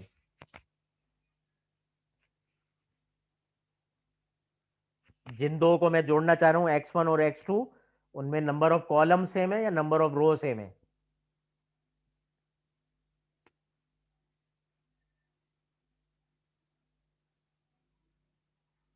Sir number of row. Row same है। ठीक है, तो अगर इस तरह की सिचुएशन होती है तो मैं करता हूं वर्टिकल कॉन्केटिनेशन। ठीक है, अब मेरी जो सिचुएशन है उसमें ये चलेगा हॉरिजॉन्टल कॉन्केटिनेशन। मुझे दो मैट्रिसेस को हॉरिजॉन्टली जोड़ना है। ठीक है, तो ये हॉरिजॉन्टल कैट मैं करूंगा। तो इसमें है दो मैट्रिसेस को जोड़ दें जिसके सेम नंबर ऑफ रोज हैं। ठीक है, तो मैं करूंगा हॉरिजॉन्टल कैट, और मैं लिख दूंगा पहली मैट्रिक्स का नाम और दूसरी मैट्रिक्स का नाम, और स्क्वायर में उनको जोड़ दूंगा। ठीक है, तो अगेन रिकॉल x1 ये, x2 ये, और मैं करना चाहता हूँ x3 जिसमें इन दो को जोड़ना चाहता हूँ। तो मैं लिखूंगा horizontal concatenation square bracket x1 x2। Sorry, मैंने शायद उसका सिंटैक्स गलत पढ़ लिया। उसकी हेल्प क्या थी? हॉरिजॉन्टल, अच्छा स्क्वायर ब्रैकेट नहीं है, राउंड ब्रैकेट है और कॉमा करना है।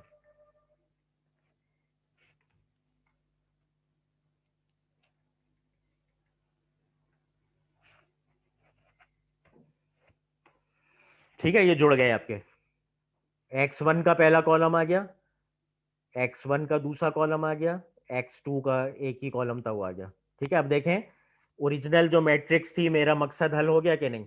इसका पहला कॉलम आ गया ओरिजिनल मैट्रिक्स का 2 4 2, इसका ये दूसरा आ गया 4 6 5, और ये इसका आखिरी वाला आ गया 2 7 2। ठीक है, तो अब ये जो काम है इसमें मैंने रेंज तोड़ के सेलेक्ट करनी थी चीजें, तो मैंने इसका सहारा लिया हॉरिजॉन्टल कॉन्केटिनेशन कमांड का। इसी तरह से अगर आपने दो को वर्टिकली जोड़ना है, जिन जिन दो मैट्रिसेस के नंबर ऑफ कॉलम सेम हो और आप उनको वर्टिकली जोड़ना चाहते हैं, तो आप वर्टिकल कैट या वर्टिकल कॉन्केटिनेशन की कमांड इस्तेमाल करेंगे। ठीक है, is everyone understanding this? Is everyone okay up till here? Yes sir. ठीक है, तो अब देखते हैं लैब में आगे क्या कह रहे हो।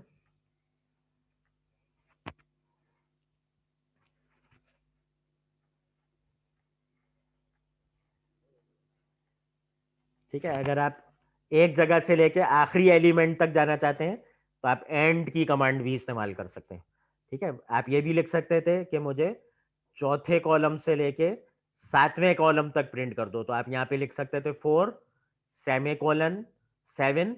और अगर आखिर तक ही जाना था, तो आप एंड की कमांड भी इस्तेमाल कर सकते हैं। And is a reserve word.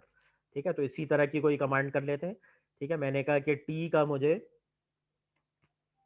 तमाम रोज और आखिरी दो कॉलम कर दो, विच इज 4 और 5। सर स्क्रीन शेयर नहीं हो रही। एक सेकंड।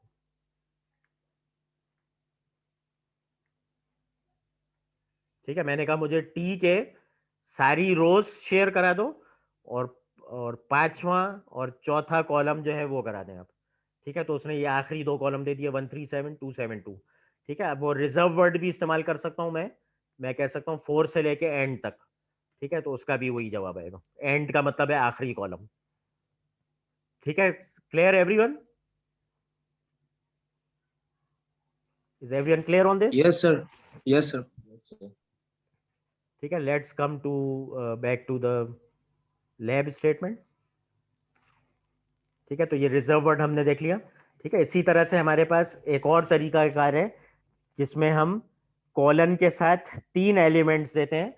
और इसका मकसद क्या होता है, अगर मैं इस तरह से कोई कमांड दूं x is equal to square bracket में 0 कोलन 0.2 कॉमा कोलन 1, तो इसका बेसिकली मतलब है 0 से लेके 1 तक। 0 is the starting element, 1 is the ending element, और इसके दरमियान में आपने स्टार्टिंग एलिमेंट और एंडिंग एलिमेंट के दरमियान में 0.2 के गैप से इंटरवल्स देने। ठीक है, तो बेसिकली ये क्या बन जाएगा, 0 के बाद 0.2 के इंटरवल के बाद क्या रहा है 0.2, 0.2 में 0.2 के इंटरवल के बाद क्या रहा है 0.4, 0.4 में 0.2 के इंटरवल के बाद क्या रहा है 0.6, और जब तक आखिरी एलिमेंट रीच नहीं हो जाएगा ये नंबर प्रिंट करता जाएगा। ठीक है, so let's take an example. ठीक है, हम ले लेते हैं n इज इक्वल टू, कहते हैं 0 से लेके तुम 10 तक नंबर प्रिंट करो विद अ इंटरवल ऑफ 1।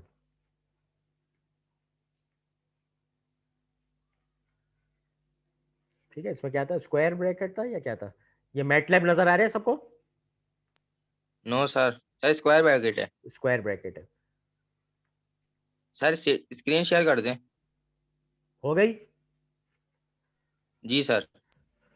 ठीक है, तो मैंने स्क्वायर ब्रैकेट लगा दिया। 0 से लेके 10 तक ये नंबर प्रिंट करेगा। क्या नंबर प्रिंट करेगा ये?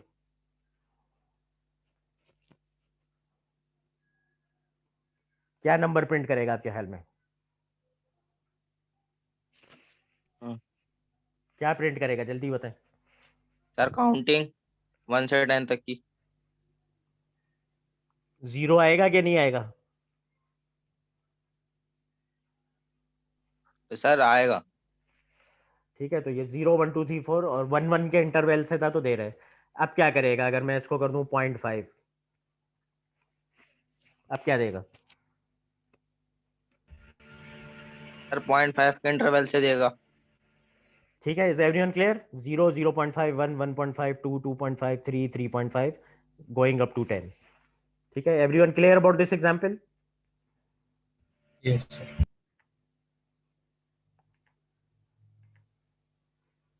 ठीक है, अब हम आते हैं पॉलिनोमियल इक्वेशंस की तरफ। ठीक है, पॉलिनोमियल इक्वेशंस जो है इसको आप रिप्रेजेंट कर सकते हैं यूजिंग देयर कोएफिशिएंट्स। ठीक है, तो कोएफिशिएंट्स की सूरत में जब आप इसको रिप्रेजेंट करेंगे तो बेसिकली ये क्या बन जाता है, फॉर एग्जांपल आपके पास एक ये नजर आ रही है ना स्क्रीन सबको, पॉलिनोमियल इक्वेशंस वाली। ठीक है, तो ये पॉलिनोमियल इक्वेशन फॉर एग्जांपल आपके पास है x raise to the power 4 plus 2 into x raise to the power 3 plus 3 into x raise to the power 2 plus 4 times x plus 5, और दूसरी वाली जो है वो है y is equal to x raise to the power 4 plus 3x raise to the power 2 plus 5। इसको अगर आपने रिप्रेजेंट करना है तो you can represent it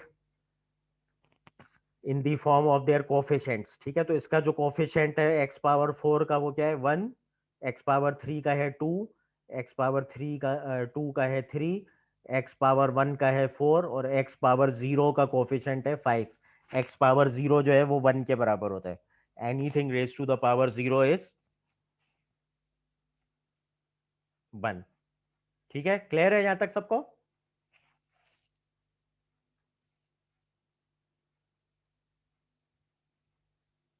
yes sir. ठीक है, इसी तरह से ये जो है जो सेकंड वाला है, ये सेकंड इक्वेशन जो है आपके पास है x raise to the power 4। ठीक है, तो आपने इनके जो सारे कोफिशिएंट्स हैं वो यहाँ पे लिख दिए। ठीक है, तो जो राइट मोस्ट डिजिट है that is the coefficient of x power 0, और ये जो लेफ्ट मोस्ट है that is the coefficient of x power 4। ठीक है, तो 0 1 2 3 4, तो जो हाईएस्ट x की पावर है उसका कोफिशिएंट जो है वो इधर आ रहा है, राइट। इसी तरह से if you come to this second one, तो ये जो सेकंड वन है इसके अंदर अब आप देखें जो पहले और इसमें फर्क है वो ये कि इसमें x पावर 0 का कोफिशिएंट है 5, x पावर 1 का कोफिशिएंट है मिसिंग। तो जो सा कोफिशिएंट मिसिंग होता है उसकी जगह पे आप क्या डाल देंगे?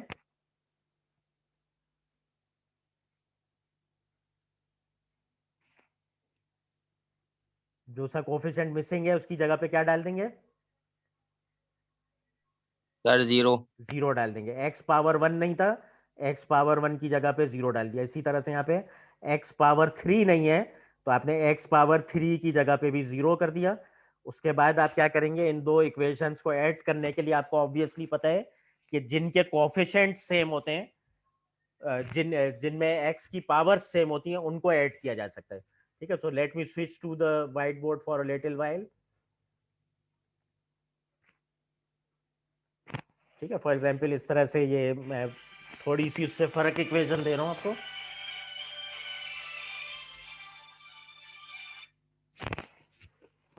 ठीक है, मैं थोड़ी सी फर्क आपको दे रहा हूं। लेट से आपके पास है 3x power 4 plus 2x cube plus let's say 7x square plus 5x plus 8।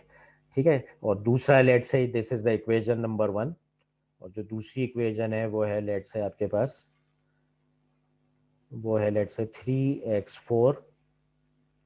ठीक है, उसके बाद है plus 2x square plus let's से 5। ठीक है, तो ये वाले अब इसके अंदर मिसिंग है इस इक्वेशन के अंदर, and you want to generate an equation 3 which is the addition of the first to.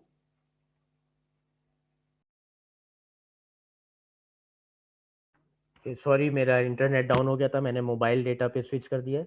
ठीक है, जो एग्जाम्पल कर रहे थे लेट्स डू दैट अगेन। ठीक है, हमारे पास दो इक्वेशंस हैं। ठीक है, we have equation 1, let's say hypothetical या कुछ भी है 7x4 plus 5x cube 8x square plus 2x plus 3, और लेट्स से सेकंड इक्वेशन है वो मैंने कहा 5x4 प्लस उसमें x क्यूब का टर्म नहीं है, लेट्स से x स्क्वायर का टर्म है, फिर लेट्स से कोई कांस्टेंट 6 आ जाता है। ठीक है, so if I want to add these to equation 1 plus equation 2, तो मुझे पता है कि मैं जिनमें x की पावर सेम है उन टर्म्स को मैं ऐड कर सकता हूँ। I can not add 5x cube with 5x4। ठीक, if I do like this तो मेरे पास आपके पास आंसर आ जाएगा 12x4। अब यहाँ पे कोई टर्म मौजूद नहीं है तो you treat it as 0x cube, तो ये बन जाएगा 5x क्यूब, ये बन जाएगा 10x स्क्वायर। ठीक है, ये बन जाएगा 2x प्लस 9। ठीक है, तो यही एग्जाम्पल वो बेसिकली आपको वहाँ पे बताना चाह रहे हैं कि जहाँ पे आपके पास कोफिशिएंट्स अवेलेबल नहीं है यू ट्रीट देम एज 0, और जब आप इसको वेक्टर फॉर्म में लिखेंगे तो आप यहाँ पे जो लोएस्ट पावर ऑफ x है यानी कि 0, that digit will come first, you will write it like this. ठीक है, और इसी तरह से जब इस वाले को लिखेंगे तो ये बन जाएगा आपके पास 60205।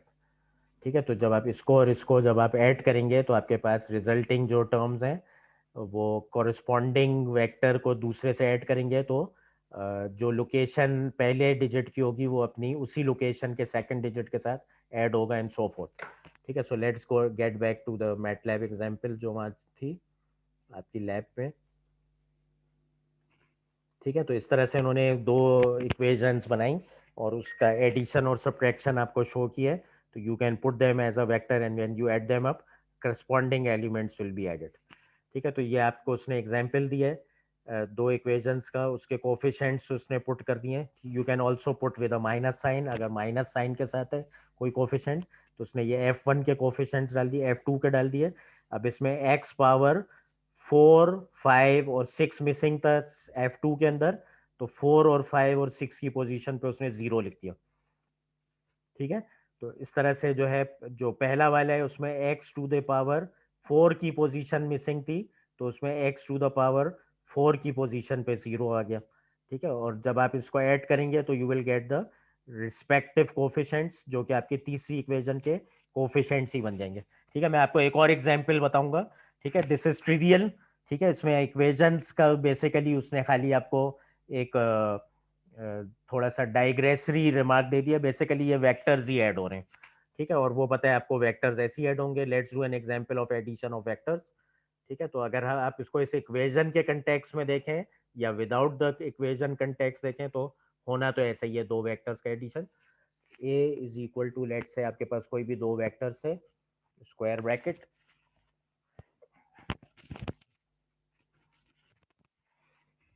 3 5 2 3, लेट्स से कुछ भी है। ये कितने एलिमेंट डाले मैंने, 4 एलिमेंट्स।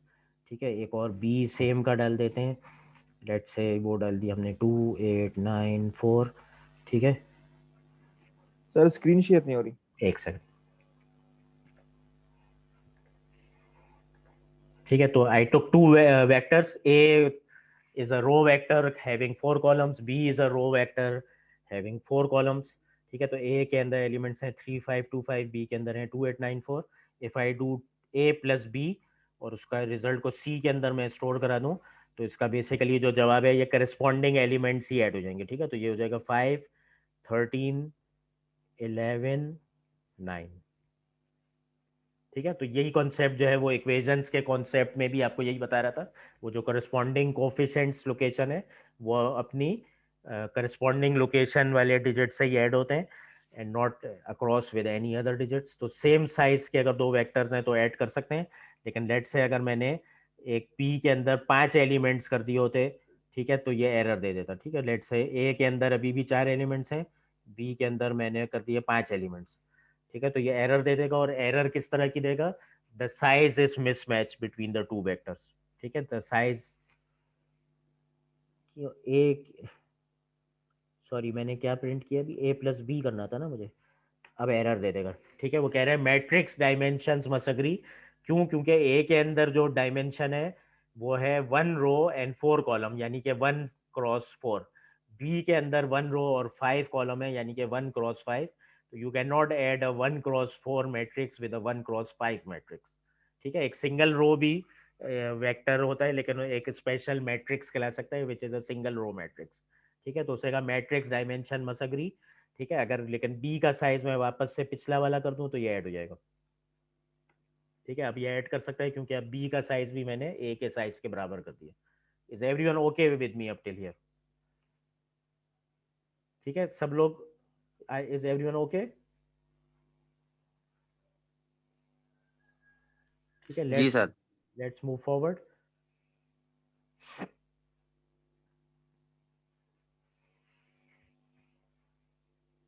ठीक है, मैट्रिसेस जो है ये अब आपको तकरीबन मैट्रिक्स बनाना तो मैंने सिखा ही दिया है। ठीक है, ये पॉइंट 1 आपको पता है, you right with a square bracket. Point 2 भी आपको पता है, सेपरेट एलिमेंट्स इन अ रो जो है वो स्पेसेस से कर सकते हैं या कॉमा से, हमने अभी तक स्पेसेस ही यूज़ किए हैं। Use a semicolon to terminate a row, ये भी आपको दिखा दिया है। And the matrix with another square bracket, ये भी आपको पता है। ठीक है, तो अभी हमने काफ़ी मैट्रिसेस इस्तेमाल किए हैं। ठीक है, अब हम मैट्रिसेस के कुछ ऑपरेशन करके देखते हैं। ठीक है, let's take a hypothetical matrix A, और इसके अंदर हम एलिमेंट डाल देते हैं 7 6 9 2 3 9 1 7 3। सॉरी, क्या आ रहा है, कोई बैलेंस अनबैलेंस ऑपरेटर आ रहा है, क्योंकि मैंने यहाँ पे स्क्वायर ब्रैकेट नहीं इस्तेमाल किया। अब सही हो जाएगा। ठीक है, तो ये मैंने मैट्रिक्स ए डिफाइन कर दिया। इट इज यार स्क्रीन शेयर नहीं हो रही। एक सेकंड, अब हो रही है। जी सर, अब हो रही है। ठीक है, ये ए मैट्रिक्स है। मैंने इसके अंदर 7 6 9 पहली रो में, 2 3 9 दूसरी रो में, 1 7 3 तीसरी रो में डाल दिया है। It is a 3x3 matrix. ठीक है, अब मैट्रिक्स के साथ अब आप क्या क्या काम कर सकते हैं, वो सारे काम मैटलैब में किए जा सकते हैं। ठीक है, इस मैट्रिक्स का ट्रांसपोज अगर आपने लेना है, ठीक है, तो ट्रांसपोज के लिए जो है there is a very simple command. मेरे ख्याल से ट्रांसपोज जो है उसकी कमांड भी होती है। Let me check.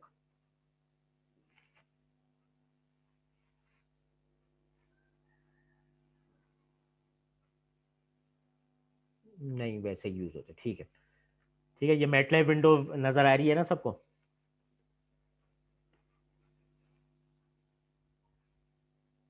MATLAB window सबको नजर आ रही है?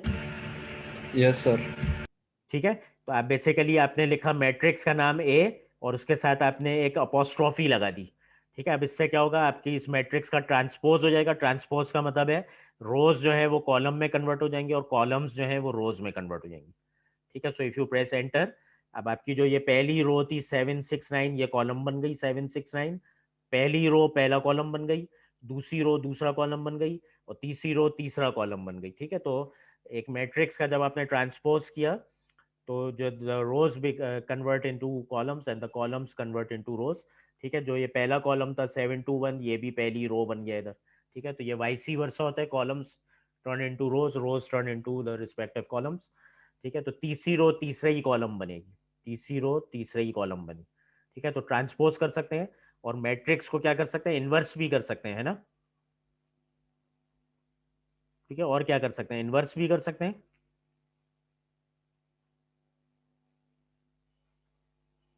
इनवर्स की क्या कमांड है मैट्रिक्स के, इनवर्स कैसे करते हैं, आइडिया है? इसमें इनवर्स की उन्होंने एग्जांपल नहीं दी, लेकिन लेट्स ट्राई। ठीक है, let's take a small matrix A, जो है छोटी मैट्रिक्स लेते हैं, 3 4 4 2। ठीक है, इसका इनवर्स कैसे लेते हैं? 2 by 2 मैट्रिक्स है, इनवर्स आसान होता है। कैसे लेते हैं इसका इनवर्स, आइडिया है किसी को? ये किया होगा आपने मैट्रिक में या इंटर में।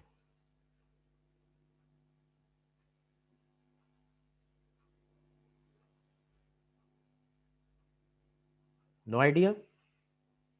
Adjoint of A divided by determinant of A, sir.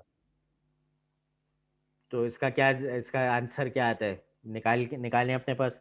ठीक है, अब इसको करने के जो तरीका है वो ये, you can use the inverse command. आप कर सकते हैं इनवर्स से। कंडीशन क्या होती है इनवर्स निकालने की, किस मैट्रिक्स का इनवर्स निकल सकता है, किसका नहीं निकल सकता? -1 लगा के सर। हाँ? सर जिसका डिटर्मिनेंट 0 नहीं होगा उसका निकाल सकते हैं, मतलब सिंगुलर ना हो तो निकल सकता है। मैट्रिक्स का स्क्वायर होना जरूरी है या नहीं है? ऐसा स्क्वायर होना जरूरी है। ये स्क्वायर है। जी सर। ठीक है, तो आपने ये इनवर्स की कमांड है INVA, तो इससे इसका इनवर्स निकल आएगा। ठीक है, और दूसरा जो तरीका है, ऐसे भी निकाल सकते हैं। मेरे ख्याल से आप लिखें A⁻⁻1। ठीक है, मेरे ख्याल से ऐसे भी निकल सकता है। ठीक है, निकल रहा है तो गुड इनफ। ठीक है, तो मैट्रिक्स का इन्वर्स करने का तरीका भी आ गया आपको। ठीक है, दो मैट्रिसेस को दो मैट्रिसेस को जो है ऐड करने का क्या तरीका है, एक और बी बना दी इसी साइज की।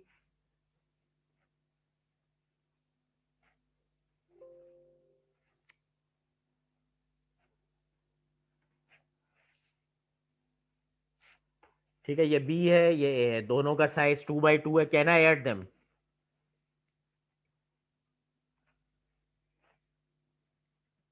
Can I add them? एक 2x2 मैट्रिक्स एक और 2x2 मैट्रिक्स ऐड हो सकती है। जी सर, ऐड हो सकती है। ठीक है, तो रिस्पेक्टिव एलिमेंट ऐड हो जाएंगे, तो ये 7 9 6 11 करके आ गए। ठीक है, इसी तरह से दो मैट्रिक्स को सब्ट्रैक्ट भी किया जा सकता है। I can say C is equal to A minus B, तो इसने सब्ट्रैक्ट कर दिया। ठीक है, B4 था, A3 था, तो 3 माइनस 4 की वजह से -1 आ गया, एंड सो फोर्थ। इसी तरह से दो मैट्रिक्स को मल्टीप्लाई भी किया जा सकता है। ठीक है, तो मैंने कहा D is equal to A, multiply के लिए आप ये यूज करेंगे एस्ट्रिक साइन। ठीक है, तो क्योंकि एक रो के मल्टीप्लिकेशन के लिए क्या कंडीशन होती है दो मैट्रिसेस के?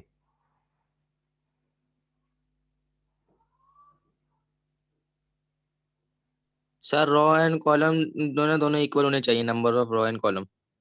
हाँ, लेकिन थोड़ी सी अगर मैं इसमें वजाहत कर दूं, पहली मैट्रिक्स जिसको मल्टीप्लाई कर रहे हैं उसके नंबर ऑफ कॉलम दूसरी की नंबर ऑफ रो से बराबर होने चाहिए। ठीक है, तो क्योंकि यहाँ पे ऐसा ही था तो ये मल्टीप्लाई हो सकते हैं। ठीक हो गया। लेकिन अगर इसमें मिसमैच होता है तो ये मल्टीप्लाई नहीं होते। ठीक है, let's go to the lab statement again. उसमें कुछ बल्कि थी commands. Identity sir ji. Sir ji, sir अगर बी में सिर्फ दो एलिमेंट होते तब भी मल्टीप्लाई हो सकता था ना? बी में अगर नंबर ऑफ रोज बराबर होते, फॉर एग्जांपल ए आप कह रहे हैं यही है, और बी जो है लेट्स से जो आप कह रहे हो वो ये कह रहे हो कि इसको हमने कर दिया लेट्स से 5 6, यही कह रहे हो ना आप? जी सर, यही बोल रहा हूँ। पहले के नंबर ऑफ कॉलम कितने हैं? दो। दूसरे के नंबर ऑफ रोज कितने हैं? सर दो। तो ये मल्टीप्लाई हो सकती है। ठीक है, you can again multiply C is equal to A multiply by B हो सकती है। ठीक हो गया, क्योंकि the only condition is that the number of column of the first one should be equal to the number of rows in the second one. लेकिन अगर ऐसा नहीं होता, लेट से बी में हम 3 रो लगा देते हैं, बी में 3 रो लगा देते हैं। ठीक है, अब उसके 2 कॉलम है, इसके 3 रो है, तो मल्टीप्लाई नहीं हो सकता। ठीक है, C is equal to A cross B। Error. ठीक है, एरर इसलिए दे रहा है कि आपके मैट्रिक्स के डायमेंशन अग्री नहीं हो रहे, मल्टीप्लीकेशन नहीं हो सकती। ठीक है, is everyone clear on this? जी सर। ठीक है, अब ये वही मैट्रिक्स A है। ठीक है, अगर मैं चाहता हूँ मैं सिर्फ इसके डायगोनल एलिमेंट्स देखना चाहता हूँ। ठीक है, तो मैंने कहा डायगोनल A। ठीक है, तो इसके डायगोनल एलिमेंट उसने उठा लिए 3 और 2। ठीक है, तो डायगोनल की कमांड उसके डायगोनल एलिमेंट्स देती है। सीधा से एक आइडेंटिटी मैट्रिक्स होती है, उसकी कमांड होती है I। ठीक है, और आप इसके अंदर जितना भी इसको साइज दे दें उस साइज की स्क्वायर आइडेंटिटी मैट्रिक्स दे देगी। ठीक हो गया। ठीक है, और anything multiply by identity matrix is same thing. ठीक है, तो let's make identity matrix of size 2। ठीक है, और इसका नाम हम दे देते हैं I1।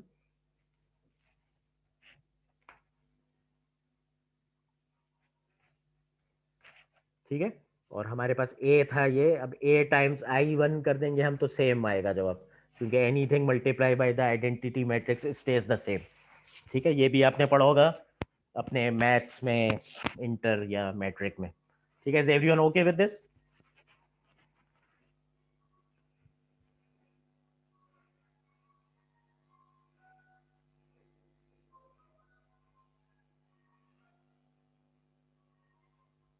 अच्छा, सर एक ये लास्ट वाली चीज समझ में नहीं आई। क्या चीज समझ में नहीं आई? सर ये जो आपने ए को मल्टीप्लाई करा है, ए को किससे मल्टीप्लाई किया मैंने? ए सर को ये मैंने, समझ नहीं आ रहा ना लिखा हुआ। आपने सर ये ए मैट्रिक्स, आपने आइडेंटिटी शायद में आई वन आइडेंटिटी लिया शायद। आइडेंटिटी अच्छा। मैट्रिक्स से आपने पढ़ा होगा ना, मैं व्हाइट बोर्ड पे आ जाता हूँ। जी सर। ठीक है, आइडेंटिटी मैट्रिक्स क्या होती है ये पढ़ा होगा आपने मैथ्स में, क्या होती है? सर 0 1 1 0। नहीं, आइडेंटिटी मैट्रिक्स की खासियत क्या होती है? सर सर उससे डायगोनल। कोई भी चीज मल्टीप्लाई हो जाए तो वो वही वही रहती है, आइडेंटिटी रहती है। ओ भाई, आइडेंटिटी मैट्रिक्स की खुसूसियत क्या होती है? डायगोनल के एलिमेंट्स सर 1 होते हैं। डायगोनल के जी एलिमेंट्स, डायगोनल के, तो इसको तुम किसी से भी ज़रब दे दो। फॉर एग्जांपल मेरे पास ये मैट्रिक्स है, अब मुझे 3 कॉलम की चाहिए, लेट से ये ले ली 5 6 5 2 3 4। इसको मैं अब इस ए मैट्रिक्स को मैं इससे ज़रब दे दूं अगर, तो मेरे पास वही जवाब आता है। ठीक है, इसको मैं इससे ज़रब दे दूं तो मेरे पास जवाब हो जाएगा 2 times 1 plus 3 times 0 plus 4 times 0, तो 2 ही आ गया। ठीक है, सेकंड रो से किया 2 times 0 plus 3 times 1 plus 4 times 0, तो 3 आ गया। ठीक है, तो इन शॉर्ट क्या है, A multiply by I is equal to A itself. तो मैंने यही एक आइडेंटिटी मैट्रिक्स जनरेट की। मैटलैब में उस आइडेंटिटी मैट्रिक्स को जनरेट करने की कमांड है आई। ठीक है, यही किया मैंने। ठीक है, अब समझ में आ गया आपको? जी सर। ठीक है, मैंने एक आइडेंटिटी मैट्रिक्स बनाई, उसका नाम रख दिया I1। ठीक है, तो अब ये देख लें, आइडेंटिटी मैट्रिक्स है, इसके डायगोनल पे 1s हैं, नॉन डायगोनल एलिमेंट 0 है। ए को मैंने I1 से ज़रब दिया तो वापस ए ही आ गया मेरे पास। ठीक है, बस यही किया था मैंने। ठीक है, everyone okay up till here? और सर डायगोनल डायगोनल क्या होता है? डायगोनल होता है, देखें मैं आपको एक आसान सा इसको बता देता हूँ। डायगोनल एक टेढ़ी लाइन होती है which is not vertical and horizontal. ठीक है, आपके पास इस पे ये मार्कर वर्क नहीं कर रहा। ठीक है, तो उस पे ही चले जाते हैं। ठीक है, आपको शायद लफ्ज डायगोनल जो है वो तंग कर रहा है। ठीक है, आपने बचपन से पढ़ो होगा, आपको बड़ों ने सिखाया होगा, जब भी रोड क्रॉस करो आप, तो आप स्ट्रेट स्ट्रेट लाइन में क्रॉस करें, डायगोनली नहीं करें। ठीक है, क्योंकि डायगोनली में क्या होता है, डिस्टेंस बढ़ जाता है। तो डायगोनल टेढ़ी लाइन को कहते हैं जो कि वर्टिकल या हॉरिजॉन्टल नहीं होती। This is vertical, this is horizontal, and this thing is called diagonal. तो मैट्रिक्स में जब हम डायगोनल की बात करते हैं तो वो वाला डायगोनल ऐसे होता है, टॉप लेफ्ट कॉर्नर से जो बॉटम राइट कॉर्नर की जानिब एलिमेंट्स की तरफ आप जाएं, तो मैट्रिक्स की जबान में इसको डायगोनल कहते हैं। तो आइडेंटिटी मैट्रिक्स में ये जो डायगोनल एलिमेंट्स हैं ये 1 होते हैं। ठीक है, अब क्लियर हो गया? जी सर। सर अगर हम ए का डायगोनल निकालें तो 2 6 और 4 आएगा। जी, डायगोनल ए 2 6 4 आएगा, और वहां पे जो एग्जाम्पल थी वो फर्क थी, तो उसका फर्क आया था। ठीक है, हमने ए का डायगोनल निकालेंगे तो 3 2 आएगा। ठीक है, 3 2, डायगोनल ऑफ ए इज 3 2। ठीक है, पहला एलिमेंट 3, दूसरा एलिमेंट 2। ठीक है, मेरे ख्याल से अब क्लियर हो गया ये। जी ठीक है, सर क्लियर हो गया। Let's go back to the lab statement. Lab statement जो है वो प्लॉट की कमांड पे चली गई, लेकिन उससे पहले मैं आपको एक अच्छी चीज कराना चाहता हूँ। ये कॉनकैटिनेटिंग मैट्रिक्स मैं आपको करा चुका हूँ। ठीक है, ये कॉनकैटिनेटिंग मैट्रिक्स जो है वो दो मैट्रिक्स को जोड़ने का तरीका है। उसमें दो मैट्रिक्स को जोड़ने का जो तरीका है वो इस तरह से भी जोड़ सकते हैं आप, कि उसको स्क्वायर ब्रैकेट में बराबर बराबर लिख दें। लेकिन मैंने जो है वो आपको इसकी ज्यादा सुपर कमांड बता दी है, वर्टिकल कैट और हॉरिजॉन्टल कैट। ठीक है, तो ये आप उस कमांड के अलावा भी कर सकते हैं, लेकिन वो कमांड ज़्यादा पावरफुल है। ठीक है, तो मैंने आपको इससे ज़्यादा हाई लेवल की चीज़ बता दी है। You can use horizontal cat या वर्टिकल कैट, या इस तरह से स्क्वायर ब्रैकेट में इनको बराबर बराबर आप लिख दें तो भी ज्वाइन हो जाएंगे। ठीक है, उसने कहा कि ए के बराबर में बी को लिख दो, तो स्क्वायर ब्रैकेट में ए को 1 2 3 4 लिखा, और उसी के बराबर में उसने बी लिख दिया 1 5 6 7 8। तो ये भी एक तरह से, ये कौन सी कॉन्केटिनेशन है, हॉरिजॉन्टल है या वर्टिकल है?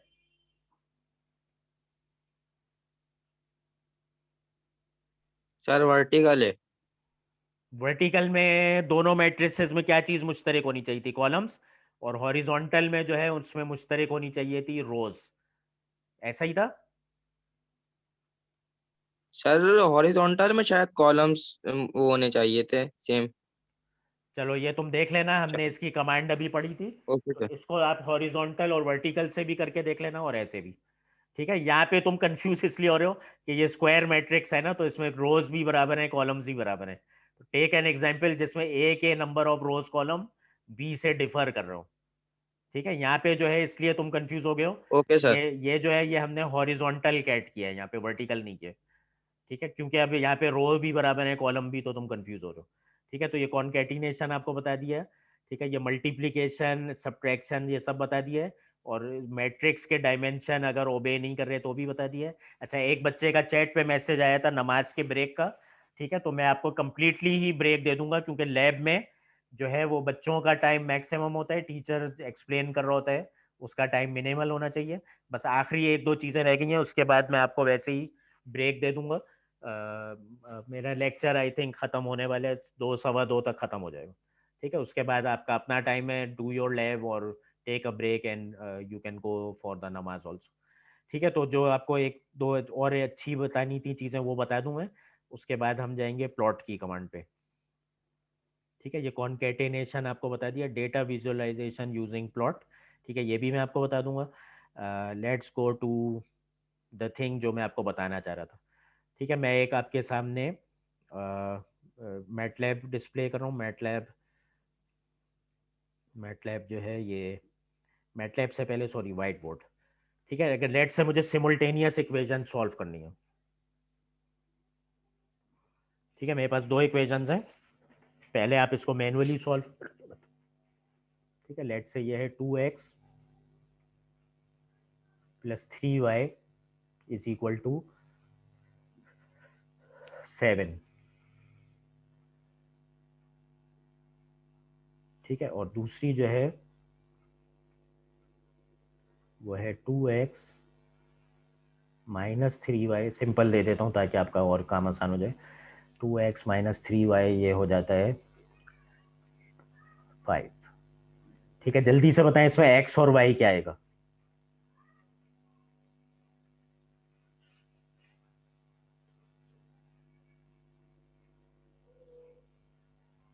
इसको सॉल्व,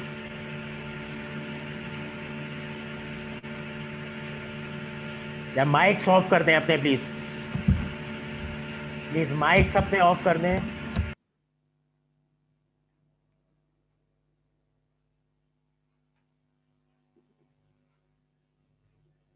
इसका जवाब बताएं जल्दी से, चैट विंडो पे बताएं।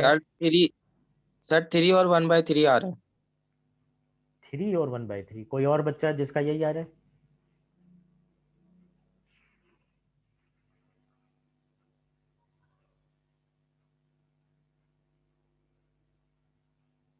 Is this answer right?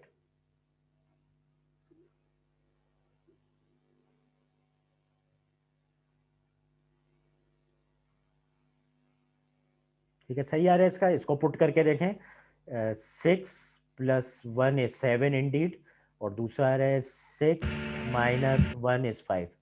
ठीक है, तो सही किया तुमने, गुड। ठीक है, तो ये बेसिकली हमने 2 सिमुल्टेनियस इक्वेशन सॉल्व करनी। मैटलैब में कैसे करोगे? ठीक है, मैटलैब में जो है आपके पास कॉन्सेप्ट होता है, आप कहते हैं A X is equal to B. ठीक है, यहाँ पे आपके अननोन्स होते हैं। ठीक है, ये वेक्टर एक्स है। ठीक है, या इसको बदल के जेड कर देते हैं, यहाँ पे एक्स क्योंकि हमने इस्तेमाल कर लिया, A Z is equal to B. ठीक है, सो दीज आर अननोन्स। ठीक है, ये वाली जो साइड है वो ये है। ठीक है, ये बी है, और ये जो कोफिशिएंट्स हैं इसकी जो मैट्रिक्स है ये कहलाती है ए। तो आप यहाँ पे आप क्या कर देंगे, आप लिख देंगे 2 3 2 minus 3 is a matrix A, और बी जो है वो वेक्टर हो जाएगा जिसमें एलिमेंट्स हो जाएंगे 7 और 5। ठीक है, और ये जो Z मैट्रिक्स है इसके अंदर एलिमेंट्स हो गए X और Y। ठीक है, अब आप इसको अगर इस तरह इस जबान में लिखें तो यही चीज आ जाएगी। कैसे आ जाएगी? अगर Z को मैं इधर लिख दूं, Z जो ये X Y इसको इधर लिख दूं, तो आप इसको मल्टीप्लाई करें तो यही चीज आ जाएगी।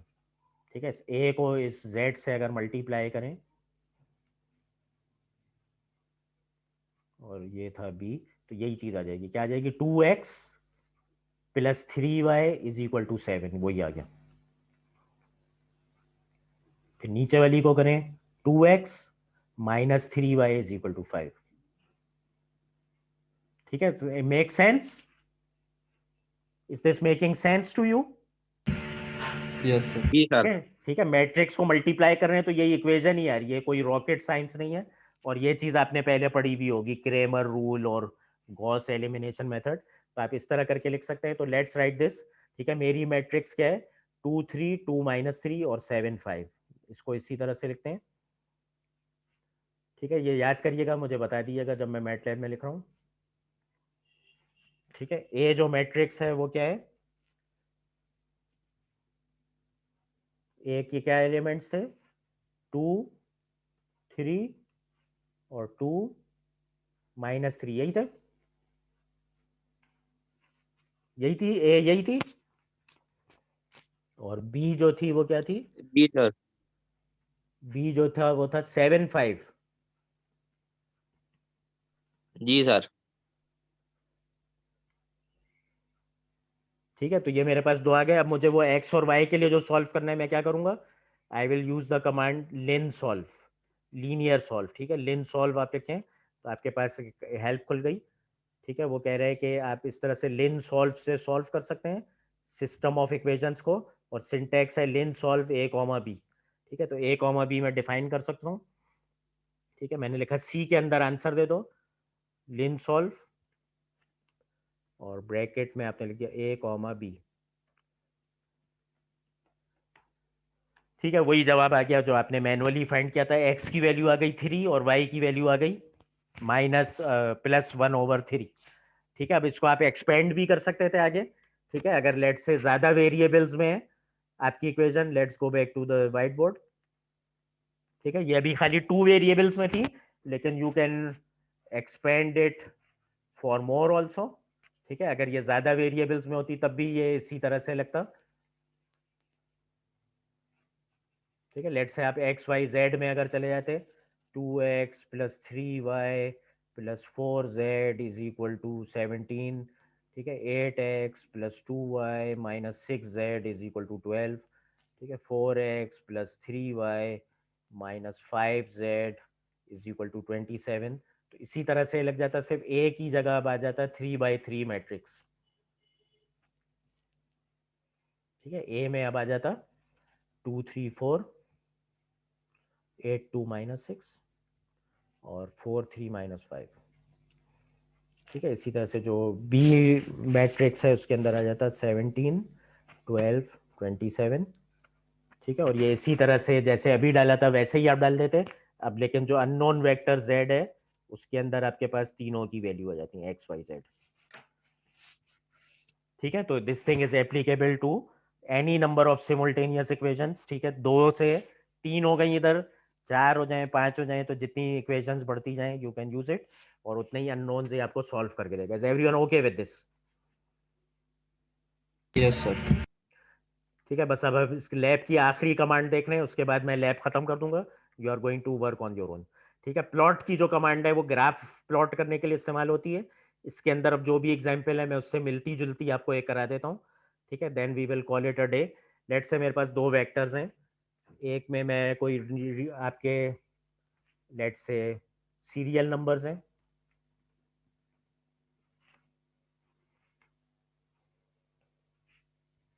ठीक है, ये 6 हैं। ठीक है, और लेट्स से बी के अंदर आपके कोई टेस्ट के स्कोर्स हैं। ठीक है, let's say sir 8। Screen share नहीं हो रही। एक सेकंड।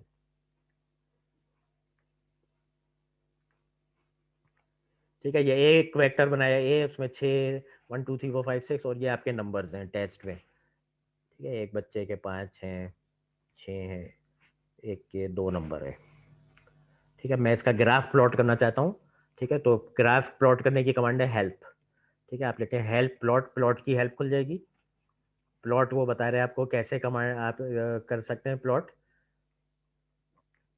ठीक है, आपने कहा x, y, तो ये vector y versus vector x plot कर देगा। तो लेट्स ट्राई हमारी केस में कैसे वर्क करता है प्लॉट। मैंने a और b गालिबन लिया था।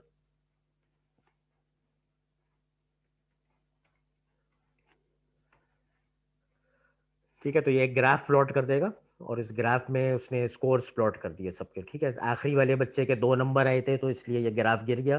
पहले वाले बच्चे के गालिबन 8 नंबर थे, फिर 9 नंबर थे, तो ये इस तरह से आपके पास आ गया। ठीक है, ए को अगर हम देखें, बी को अगर हम देखें, तो बी में स्कोर्स थे। ठीक है, तो ये एक अलग विंडो में खुलता है, इसका नाम है फिगर 1। पहले बच्चे के उसने कहा 8 नंबर हैं, दूसरे के 9 नंबर हैं, फिर दोबारा 8 हैं, फिर 5 हैं, फिर 6 हैं, फिर आखिरी बच्चे के 2 नंबर थे। सर ग्राफ वाली विंडो नजर नहीं आ रही। ग्राफ वाली विंडो नजर नहीं आ रही है, एक सेकंड, अब नजर आ जाएगी। अब नजर आ रही है? जी सर अब नजर आ रही है। ठीक है, तो जब ये प्लॉट की कमांड आप रन करेंगे तो एक और नया डायलॉग बॉक्स खुल जाता है। उस डायलॉग बॉक्स के अंदर ये चार्ट आपके पास आ गया। ए पे वेक्टर के अंदर जो वैल्यूज थी वो एक्स एक्सेस पे आ गई, बी के अंदर जो वैल्यूज थी वो वाई एक्सेस पे आ गई। ठीक है, अब इसके अंदर जो है आप और भी चीजें कर सकते हैं। ठीक है, वो आप इस जो ये एडिटर खुल जाता है उसके अंदर भी कर सकते हैं, लेकिन आपके जो लैब डिस्क्रिप्शन है, ठीक है, let me open the lab description. ठीक है, ये कमांड्स आप खुद भी रन कर सकते हैं। ये री लैब डिस्क्रिप्शन। ठीक है, इस तरह से मैंने एक ग्राफ प्लॉट किया है जैसे यहाँ पे, और इसके अंदर कुछ और कमांड्स हैं। ठीक है, जैसे अगर आप टाइटल लिखना चाहते हैं तो आप ये कमांड लिख देंगे टाइटल, और इसके अंदर आप लिख देंगे स्टूडेंट मार्क्स। ठीक है, और जो स्ट्रिंग होगा वो सिंगल कोट्स के अंदर होगा। इसी तरह से अगर आप एक्स एक्सेस को और वाई एक्सेस को लेबल करना चाहते हैं तो आप एक्स लेबल वाई लेबल की कमांड इस्तेमाल करेंगे, और जो स्ट्रिंग है उसको सिंगल कोट्स के अंदर आप लिख देंगे। ठीक है, तो ये इससे आपका जो ग्राफ है उसमें टाइटल आ जाएगा और एक्स एक्सेस लेबल हो जाएगा और वाई एक्सेस भी लेबल हो जाएगा। ठीक है, तो ये इस तरह से आप जो है प्लॉट कर सकते हैं। And this brings us to the end, और अब आपकी एक्टिविटी शुरू होती है। ठीक है, I will end this meeting. Sir हमने तो जी सर जी। हमने ए लिया था, तो हम ए लेवल लिखेंगे और बी लेवल लिखेंगे ना, या एक्स लेवल ही लिखेंगे? नहीं नहीं, आप एक्स लेबल ही लिखेंगे। देखें, ए और बी जो है वो तो मैट्रिक्स या वेक्टर का नाम है जिसको प्लॉट कर रहे हैं आप। ठीक है, अच्छा डिफॉल्ट ये है कि जब आप लिखेंगे प्लॉट ए कॉमा बी, तो ऑटोमेटिकली ए वाली क्वांटिटी जो है वो एक्स एक्सिस पे ले जाएगा और बी वाली जो क्वांटिटी है उसको वाई एक्सिस पे ले जाएगा। तो लिखेंगे आप एक्स लेबल और वाई लेबल ही। ठीक है, लेकिन जो अंदर है आप कर सकते हैं एक्स लेबल में आप लिख देंगे स्टूडेंट सीरियल नंबर। इसी तरह से वाई लेबल पे आप लिख देंगे मार्क्स। ठीक है, और टाइटल में आप लिख सकते हैं स्टूडेंट मार्क्स या कुछ इस तरह करके। ठीक है, तो लेबल यही होगा, एक्स और वाई होगा। वो ए और बी तो आपका सर इसके डेटा बाद वेक्टर। फिर जी। सर इसके बाद भी प्लॉटिंग की कमांड अप्लाई करनी है, ये सब ये तीनों चीजें लिखने के बाद फिर वो ग्राफ के ऊपर आएगा। देखें, एक अच्छा क्वेश्चन है आपका। अगर आप ये पहले लिख के फिर प्लॉट की कमांड रन करें ना तो ये सब ऑटोमेटिक आ जाएगा उसके ऊपर। ठीक है, प्लॉट की कमांड से पहले ही आप ये सब उसको डेटा दे देंगे, फिर आप प्लॉट की कमांड रन करेंगे तो ये ऑटोमेटिकली उस प्लॉट के ऊपर आ जाएगा। ठीक है, is everyone okay with this? ठीक है, ये बात समझ में आ रही है मेरी? जी सर। ठीक है, अगर प्लॉट करने के बाद तुम्हें करना है ना तो फिर ये तरीका एक कार लोगे तुम। वो डायलॉग बॉक्स खोलता हूं मैं दोबारा। किधर चला गया?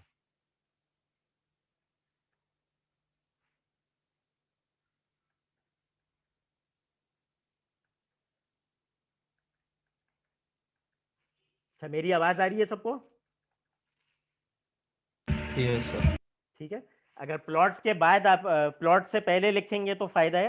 प्लॉट के बाद अगर तुमने ये काम करना है तो वो जो ग्राफ था जो मैंने बनाया था उसके ऊपर आपको ना मेन्यू बार नजर आ रही है।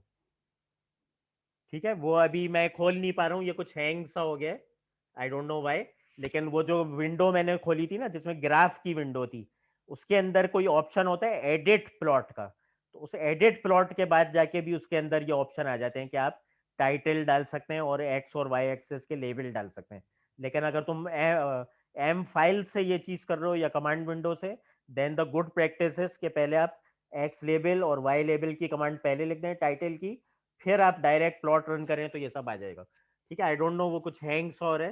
तो let's look at this lab task. ठीक है, आपने एक आपको कॉम्प्लेक्स नंबर दिए हुए हैं Z1 और Z2। ठीक है, आपने Z1 का रियल और इमेजिनरी पार्ट निकालना है और Z1 का ही मैग्नीट्यूड और फेज एंगल निकालना है। इसके बाद आपको कहा है उसने कि Z1 माइनस Z2 कर लो, और Z1 प्लस Z2, तो ये कॉम्प्लेक्स नंबर्स भी ऐड सब्ट्रैक्ट हो सकते हैं जैसे मैट्रिक्स और वेक्टर्स हो सकते हैं। ठीक है, फिर उसने कहा Z1 square plus Z2 square कर लो, ये भी आपको करना आता है। फिर 5 into Z2 cube plus Z2 minus 3 Z1 square, ये भी आप कर सकते हैं। फिर दो मैट्रिक्स उसने आपको दी हुई है ए और बी, इस तरह की हमने काफी आज यूज की है। आप इसका C is equal to A plus B find कर सकते हैं, D is equal to C transpose plus A minus B भी कर सकते हैं। मैट्रिक्स ई बनानी है आपने by deleting the second column of matrix A. इस तरह की चीज भी मैं आपको बता चुका हूँ, ये आप कॉन्कैटिनेशन से कर सकते हैं। ठीक है, और मैंने आपको बल्कि और ज्यादा हाई कमांड भी बता दी है, हॉरिजॉन्टल भी और वर्टिकल कॉन्कैटिनेशन की।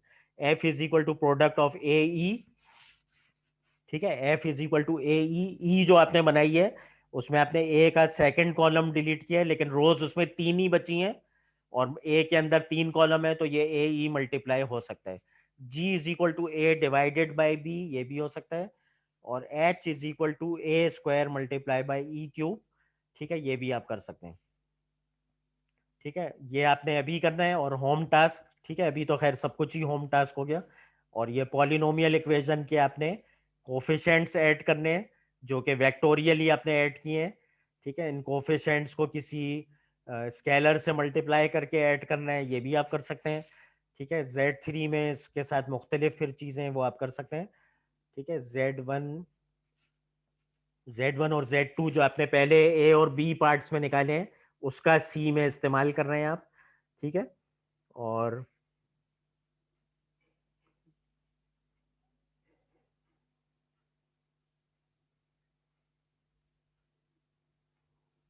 And Y3 is equal to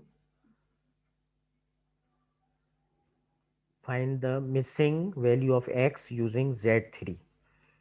ठीक है, अब ये Y3 जो यहाँ पे इस्तेमाल कर रहे हैं ये वही वाला Y3 है, यहाँ पे उसने गलती से स्मॉल केस में दे दिया है और यहाँ पे लार्ज केस में, तो ये Y3 वही वाला Y3 है जो यहाँ दिया है, और ये Z1 वही वाला है जो पहले पार्ट में निकाला था।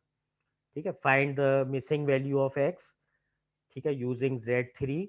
और ठीक है, ये अब मेरे ख्याल से कोई सिमुल्टेनियस इक्वेशंस के जरिए आप निकाल सकते हैं या जैसे भी है। ठीक है, तो ये भी बता चुका हूँ मैं आपको। और प्लॉट Y3 वर्सेस x, ये रहा। ठीक है, Y3 when x is equal to this, तो इन वैल्यूज की x के लिए आप Y3 को कैलकुलेट करेंगे, उसका वेक्टर बनाएंगे। ठीक है, उसके बाद जो है आप उसको प्लॉट कर सकते हैं। ठीक है, इसको करने के लिए एक आसान सी मैं तरकीब आपको बता सकता हूँ कि ये बारी बारी मैनुअल नहीं करना पड़े, you can use the for loop. ठीक है, ये भी मैं बता देता हूँ, then it is the end of the lab. ठीक है, लेकिन ये मैटलैब मेरा थोड़ा सा हैंग हो गया है।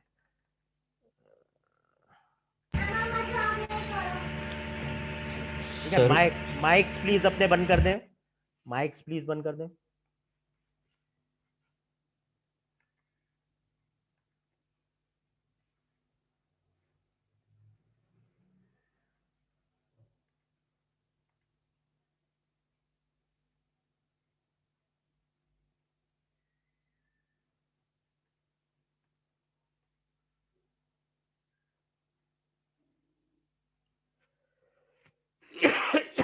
Just let me check this.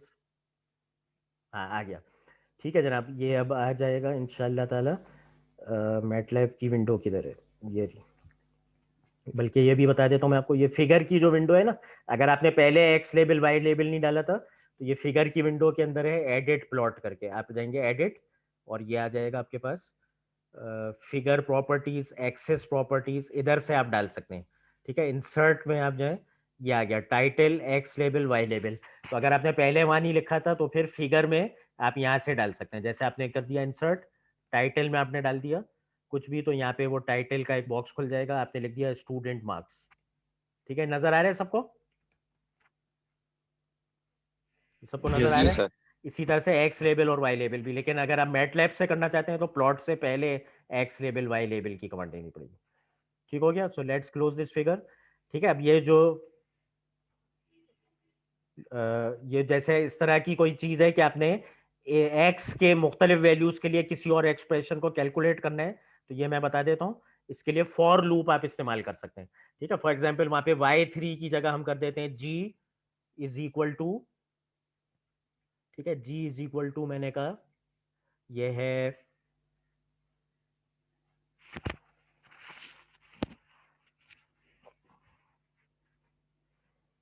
2 into x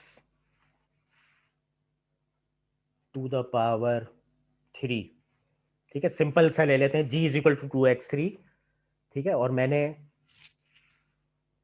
x मैंने कुछ डाला हुआ था क्या, x इसकी मेमोरी में कोई कॉम्प्लेक्स नंबर है, ओहो, x को पहले क्लियर करते हैं, x is equal to vector, ठीक है, x के अंदर ये वैल्यूज हैं 1 2 3 4 5 6, ठीक है, तो x के अंदर ये वैल्यूज हैं और मैंने कहा g is equal to 2 into x cube,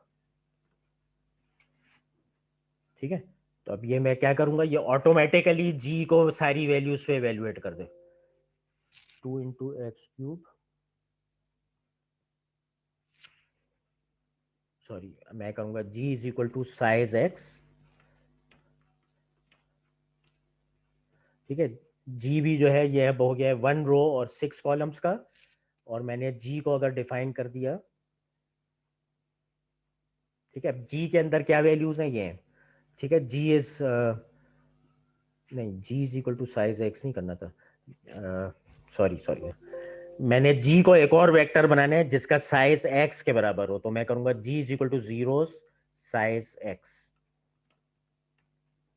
ठीक है, मैंने एक वेक्टर बनाया x, मैं एक और वेक्टर g बनाना चाह रहा हूं जो x के साइज का, और इनिशियली उसके अंदर तमाम वैल्यू 0 डालना चाह रहा हूं, तो मैंने कहा g is equal to vector of size x, उतने साइज के जीरोस बना दो, ठीक है, अब g का साइज भी x जितना हो गया, ठीक है, ये जीरोस इसकी एक रिजर्व्ड कमांड है, ये भी आज की लैब का हिस्सा था, तो इफ आई यूज जीरोस तो वो इस साइज का मैट्रिक्स या वेक्टर बनाएगा और उसके तमाम एलिमेंट्स को जीरोस कर देगा, ठीक है, इसी तरह से वंस की भी कमांड है, अगर मैं यहां लिख देता वंस, ठीक है, तो उसने क्या किया, g is equal to 1 size x, तो g भी एक x के साइज का वेक्टर बन गया और उसने तमाम वैल्यूज को 1 पे इनिशियलाइज कर दिया, ठीक है, everyone okay with this? Yes, sir.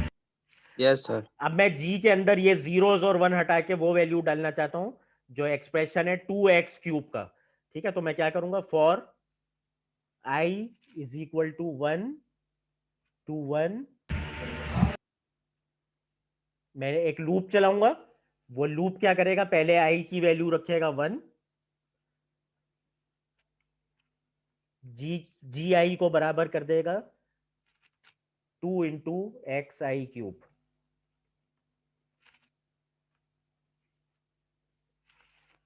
और मैं कर दूंगा एंड, ठीक है, अब ये बेसिकली क्या करेगा, पहले क्या लेगा, for i is equal to 1 2 6, एक एक करके वैल्यू बढ़ाओ, आई की वैल्यू पहली बार क्या हो जाएगी, पहली बार में आई की वैल्यू क्या हो जाएगी, सर 1। 1, तो ये क्या करेगा, G1 यानी कि पहला एलिमेंट कैलकुलेट करो, G1 is equal to 2 times x1 cube, x1 की वैल्यू क्या थी, x1 की वैल्यू क्या थी, x1 की वैल्यू थी 1 2 3 4 5 6, तो x1 की वैल्यू क्या आ जाएगी 1, और 1 का क्यूब कितना होता है 1 1 times 2 is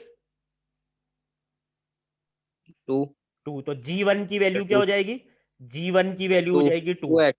next time I की वैल्यू क्या हो जाएगी, सेकेंड बार जब ये चलेगा तो क्या होगा,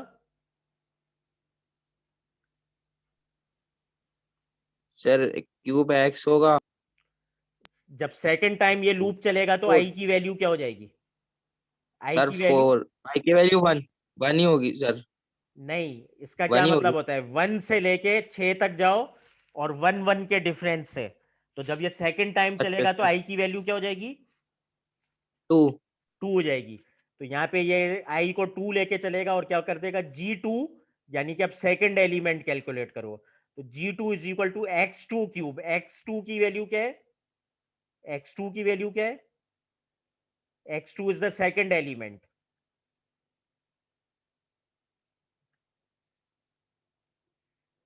ठीक है, ये मैं आपको ये करने से पहले ये बता देता हूं, फॉर एग्जाम्पल देखें, x का वेक्टर क्या था, ये था ना x का वेक्टर, x1 का मतलब है पहला एलिमेंट, ठीक है, x3 का क्या मतलब हो जाएगा, तीसरा एलिमेंट, आ रही है बात समझ में, x6 का मतलब हो जाएगा लास्ट एलिमेंट, ठीक है, तो जो मेरी जो लूप था उसने क्या किया, ठीक है, उसने कहा for i is equal to 1 2 1 2 6, पहली बार आई को रखो 1, 2 इंटू 1 क्यूब इज 2, तो G1 की वैल्यू उसने कर दी 2, G1 की उसने क्या कर दी वैल्यू 2 कर दी। ठीक है, सेकंड टाइम क्या हुआ, उसने कहा आई को कर दो 2, 1 plus 1 is 2, 2 into 2 cube is 16। आ गई बात समझ में? तो ये 1 की जो वैल्यूज थी उसको ओवरराइट करता जा रहा है। पहले उसने पहली वाली वैल्यू को जब आई को 1 रन किया तो उसने 2 कर दिया उस 1 को, जब आई इज इक्वल टू 2 के लिए रन किया तो उसने सेकंड वाले 1 को 16 कर दिया। जब ये तीसरे वाले के लिए रन करेगा तो x3 की वैल्यू कितनी है 3, 3 into cube, 3 cube is 27, 27 times 2 is 54, तो G3 को उसने क्या कर दिया 54। इसी तरह से जब ये चौथी बार रन होगा तो आई की वैल्यू चली जाएगी 4 और ये हो जाएगा G4 is equal to 2x4 cube, तो 2x4 क्यूब का मतलब 4 क्यूब इज जो भी वैल्यू है 4 क्यूब की, x4 क्यूब हो जाएगा 4 क्यूब इंटू 2, 4 क्यूब इंटू 2 हो जाएगा 128। ठीक है, ये आ रही है सबको बात समझ में?